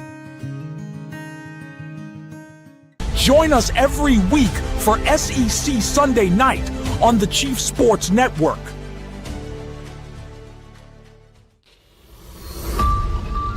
Subscribe to fourquarterfriday.com for just $1. High school sports coverage in South Carolina.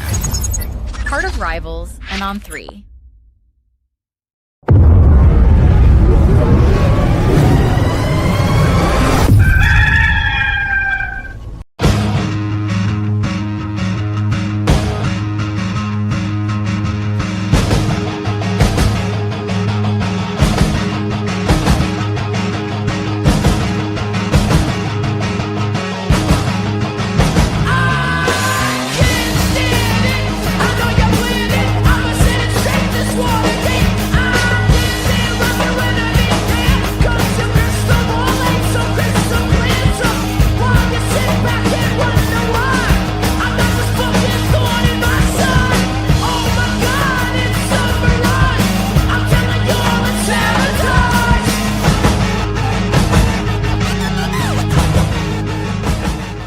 Welcome back, everybody, inside the Gamecocks, the show here, wrapping up on a wide open Wednesday. Hop on in. Our YouTube chat box on Wednesdays is always open to the general public and not just the Club Chief members. But if you do want to comment Monday, Tuesday, Thursday, and Friday, especially in football season, that way we can all get it out of our systems. Head on over to our YouTube page. Go ahead, like and subscribe. That's free. But if you want to be able to comment at any given moment, go ahead and sign up for Club Chief membership starting at I believe it's $4.99 a month, JC. So yeah, that's a pretty good value. And a high value. Yeah. And if you really want some bang for your buck and $5 a month, then head on over to our friends at fourquarterfriday.com. If you are a big high school sports fan here in South Carolina, and I know a ton of our listeners and viewers are, because you know what? We all love football and we all love sports. And a lot of us played football and sports in general in high school. So it kind of takes us back to a happy place inside of ourselves to think about, if not chat about some of those things. But you're not going to get any better coverage across the state of South Carolina. on high school sports other than fourquarterfriday.com. Head on over, join for $1 now, and then you can sign up for an annual price after the first 5 days for $1 for half price. All right, Cam asked a question. Okay, so I'm back. Jackie Sherrill had a clown obsession, Cockwheat. I had no idea. What? My grandmother, my late grandmother, passed away in 2024. She collected clowns. Now, that's the good side of clowns in my life. My wife is terrified of them. I mean, I've never even gotten a good explanation as to why. But I mean, like, seriously, like, she doesn't. This song, of course, is an earworm. And so she'll have it in her head. She gets mad at me. But that's why I wrote it. Right. To get on her nerves, primarily. Krager says Clark Lee would put a pot of coffee to sleep. Yep. He's just not excited. Good man, though. Yeah. Respectful. I think they're going to take a step back this year. I think they'll compete, but I think a lot, it's just hard to replace Diego Pavia if you're them. And the state of Tennessee apparently all believes that, recruiting rankings translate first year. Yeah, even after Nico got paid however many. Anyway. Cam says, would love to hear someone ask Beamer why he allowed so many run calls in short yardage situations last year that didn't involve Sellers, since he himself has emphasized the need to run 16.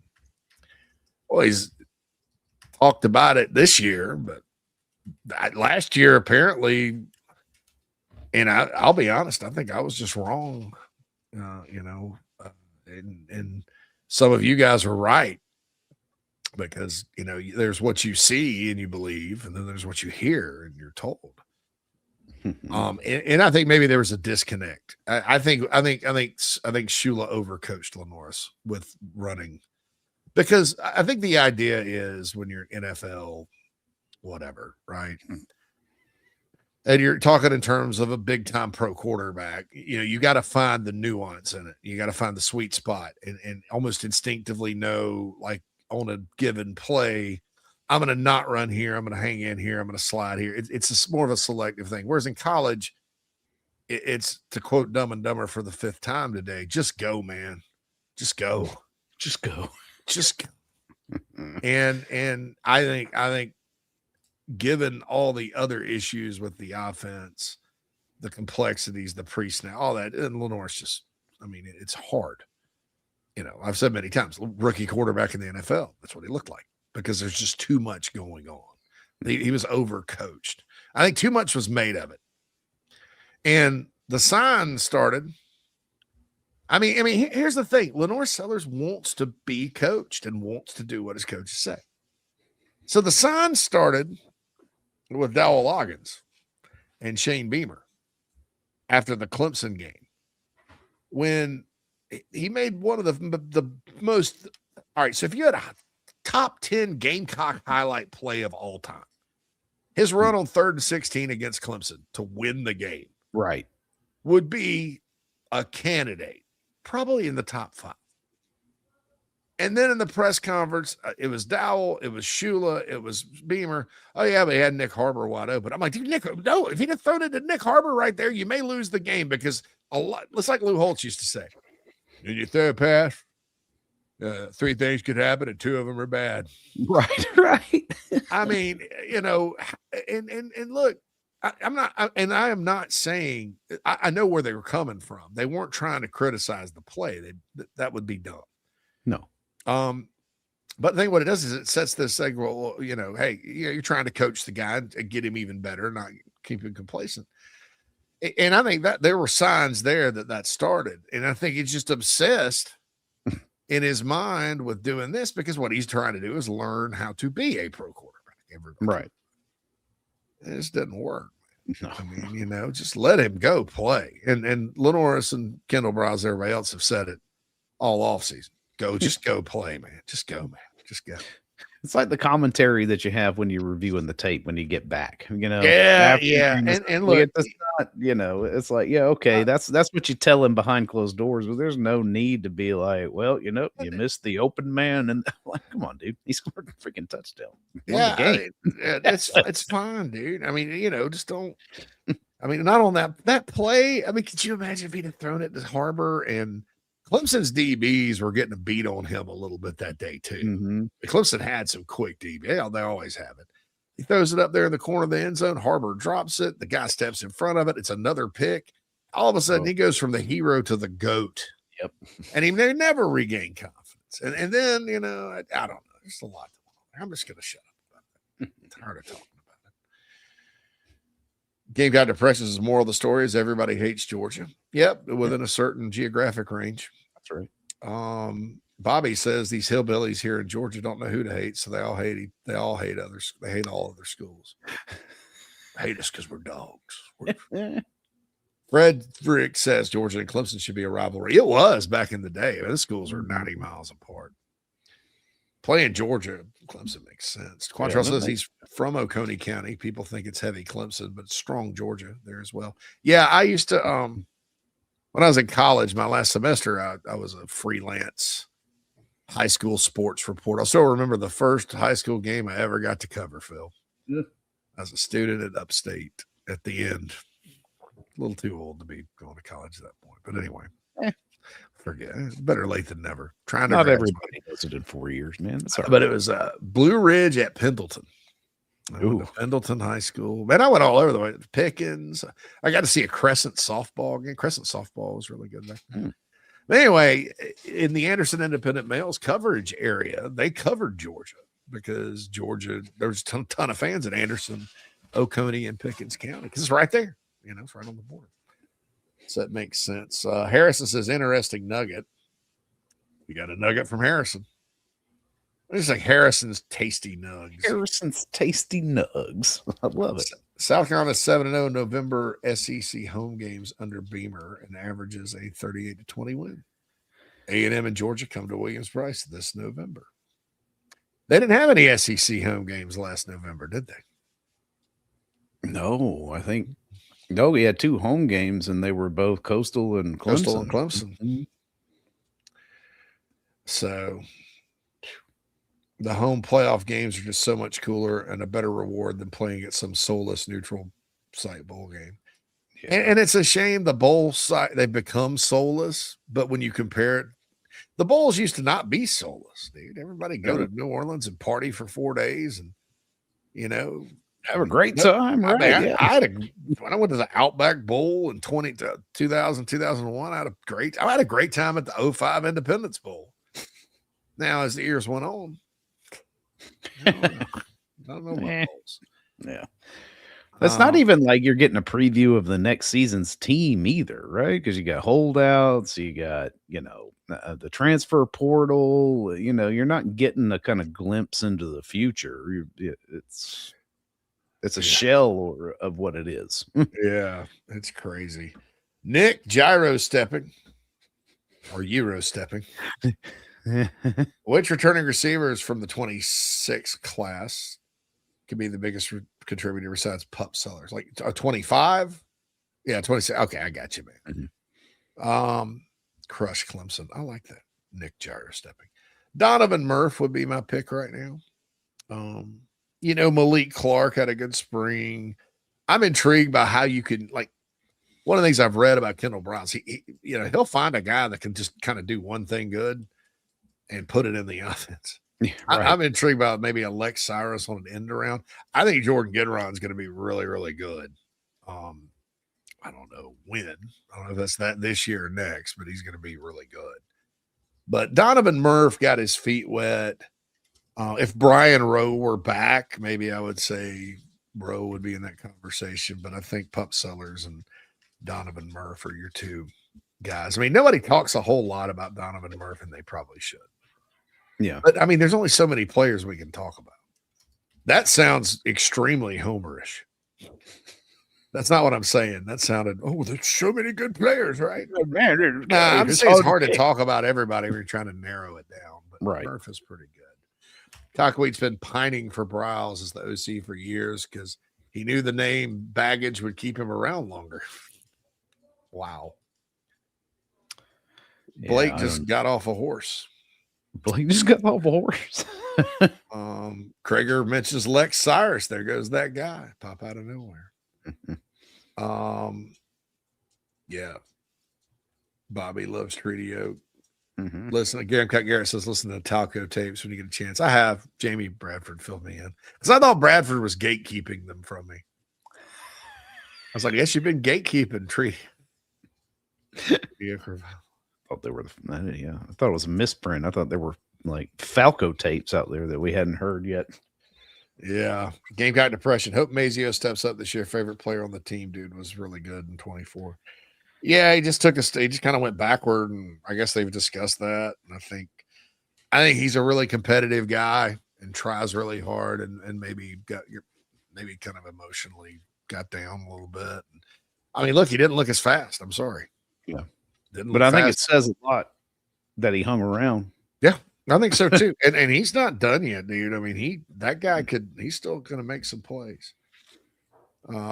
X-Man says, if you like Treaty Oak Revival, you should check out Dexter and the Moon Rocks. Okay, I will. Thank you. It's a hell of a name. Oh, Tristan says he can never replace the kill zone, JC. Jerry Kittle. Jerry's still there. Yeah. Yep. How long did it take for Jerry Kill and Diego Pavia to start knocking off Power 4 opponents out there at New Mexico? Was it? I don't know when Pavia got there because he was a JUCO guy. Remember? Oh yeah, that's true. Yeah, he did have a non-traditional start. They went to Auburn and beat them by 21 points. Yes. Yeah. I don't know if that's the magic of Clark Lee or the magic of Diego in the kill zone. I mean, that's to be determined. We'll see. It's like they're I'm going to be keeping an eye on Vandy, just for sick football purposes, just to see can you maintain this? Did they set them up for future success, or they had the best sports year in the history of their? I mean, except baseball went down, but everything else was way up. Harrison says watching 3rd and 16 in person at that stadium was like watching an alien walk among us. Yeah, probably.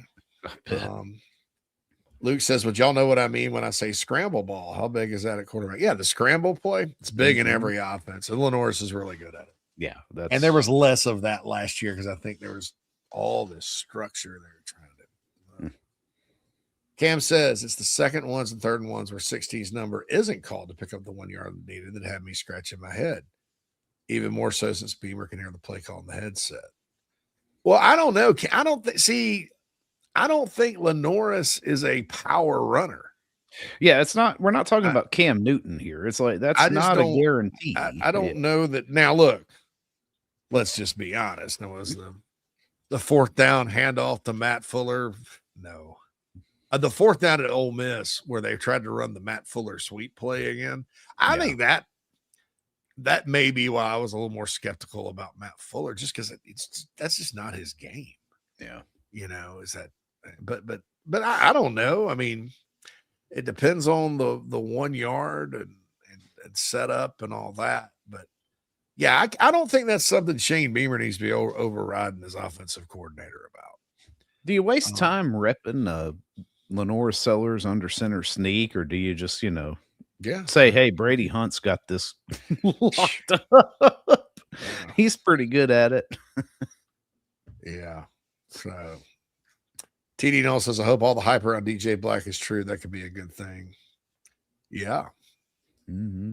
I mean, I think he's a guy. It's not part of that freshman class, but he's good player. But yeah, I mean, like I said, it's hard to talk about everybody. I didn't even mention him. He may be really good. No. Ethan says, what happened to Jeff Collins? He's still on staff. Now he's moved on to somewhere else, something else. Dre Bly, I think, took his place. So 1 year, one and done. Bruin, we have wide receivers. No reason Browse can't find 6 or 7 contributors that'll produce a couple standouts weekly. Yeah, I'm pretty sure they'll find that many. Lauren says, what do you think about the tight ends? I know Brady Hunt, but he wasn't the best blocker last year either. Yeah, okay. Lauren, everybody's just got to get better. I mean, yeah. I know Brady was not the best blocker last year, but neither were a lot of people. Mike Tyler, as Quantrell mentioned, is a guy that really had a good spring. But when Jimmy Francis was interviewing Shane Beamer, they asked Beamer about a player nobody's talking about, and he said Brady Hunt. Pat DeMarco also said when Browse first came on, he's like, Brady Hunt's a guy that could thrive in this offense. And so I think Brady's got a lot of talent.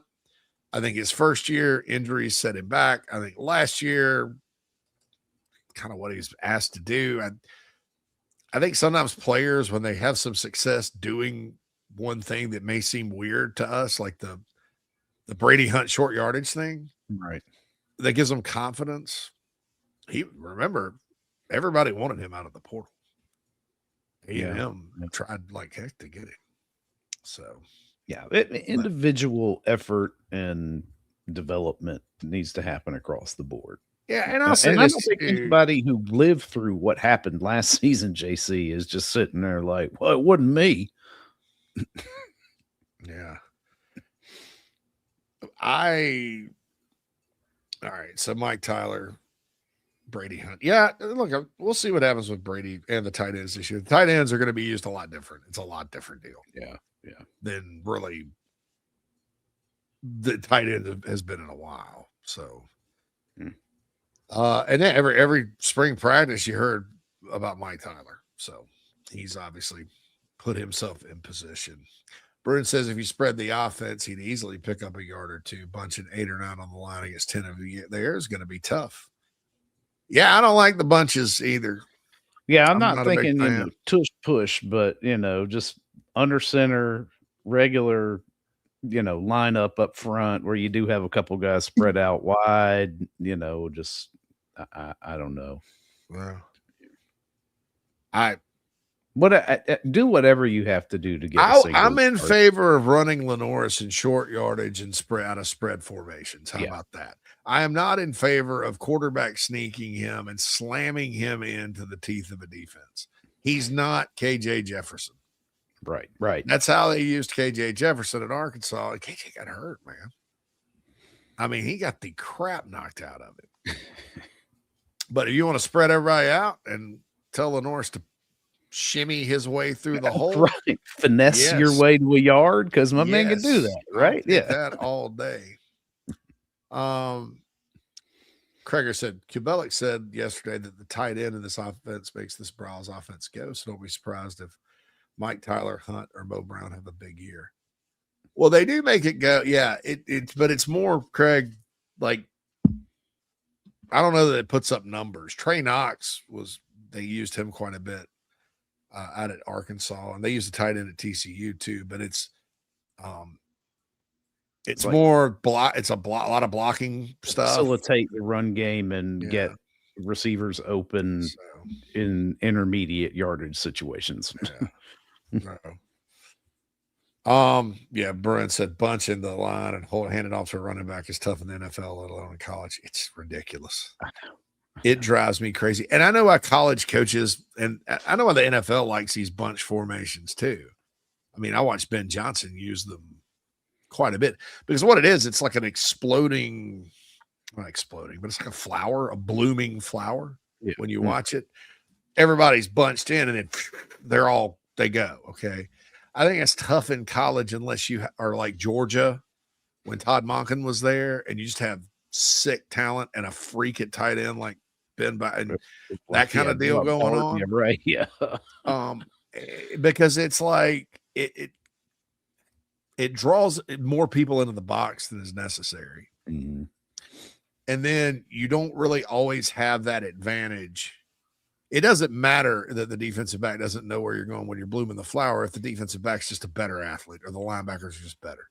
So you get no advantage to doing that. That's one of the things, it's going to be very interesting. I think about Buster Faulkner because he likes to do stuff like that. Mm-hmm. He also likes to do some spread stuff too and air raid stuff. But yeah, Gamecock 346. Hope everyone has a wonderful and great day. Yeah. You too, buddy. Quantrell would like to see Caden Ramsey in special packages. So would I, Quantrell. I really like the athleticism of that kid out of Cross, man. I wouldn't mind seeing him fourth and a mile defense back there. Yes. Would you trust it? Because he had 13 interceptions. Would you? I don't. Would I Hey, trust? if you're just heaving one up, dude, I mean, that's what an interception is, being there. Would I trust a true freshman back there though? In what could be like say you're up 6 or 5, Right. 5. Yeah, 5. Right. Yeah. So Bruin said that's what was so frustrating last year. Shula being experienced in the league, just saw early on he didn't have the blocking for that, but he never would change. It just wasn't good. And he's not a big sinister guy either. Mike Shula's not an ego guy like some. No. You know, I mean, it just wasn't. It just didn't work, and it was sad. Unlike some others that were here that it didn't work, and you're just like, God, thank God that guy's. This is kind of sad. This guy that's past his prime. Cam said Dowell stacked the box when Rattler hit Juju wide open for a long catch and run on 4th and 1 against Clemson. Still think that was an amazing play call. Well, it was actually Marcus Satterfield that did that. And that was 2022 at Clemson. And that was an amazing play call. And I'll say this. I'm gonna say something nice about Marcus Satterfield. His individual play designs were really, really good. He had a lot of really, really good. It just didn't know how to put it together in the game. It just, but he had some really good stuff. Coach told me when he was watching Karen's, man, they run really, really good stuff. So he's running good stuff. It's just, I don't know. Because he ran that out of they were bunched in there. Like they're going to run it up the middle, and Rattler just goes back. There goes Juju wide open. Sneaks out and just gone. Yeah. Wide open. Gamecock Depression says, kind of feel for Shula. Never saw him happy. Yeah, he was. I mean, poor guy. He just, I think he found his Shangri-La in college football being a quarterback's coach. And it helped Dowell become a better offensive coordinator because, you know, Shula talk about the way. But when you're talking about him installing his offense and what he likes to run and all that good stuff, you know, then he has to call it and worry about everything else. It's just difficult. Cam works with Caden Ramsey's family. Great people. That's good to hear. Nice. That's a good one. That's good to end it on that note. That's right. Really good things about the Gamecock players. There you go, Phil. Phil, you get to choose this one. So yeah, I'll handle the end of the show. End. Yeah, I got you. So, you know, that's that. For Phil Mad Dog Mullinax, this is JC Sherbert. It's been Inside the Gamecocks, the show. We'll be back tomorrow. Coffee in the morning. Also, the morning show. I think Matt Smith, Smitty's in. Smitty went to ACC Media Days. Plus some things to say about that conference, right? Not as much of an event as SEC Media Days, but that's okay. I didn't even know it was going on until somebody had a video of Dabo just popped up on my feed. Yeah. I was like, oh, wow, okay. Well, TD Null says he's excited to see the development of Tristan Lewis. He had a good spring. Anyway. For the Mad Dog is JC Sherman. It's been Inside the Gamecocks, the show. Thanks for hanging out with us. You can hang out with us on the Insiders Forum on thebigspur.com, GamecockCentral.com. Check us out. We want all you guys to be members and enjoy the coverage as football season creeps closer. We'll see you tomorrow, folks.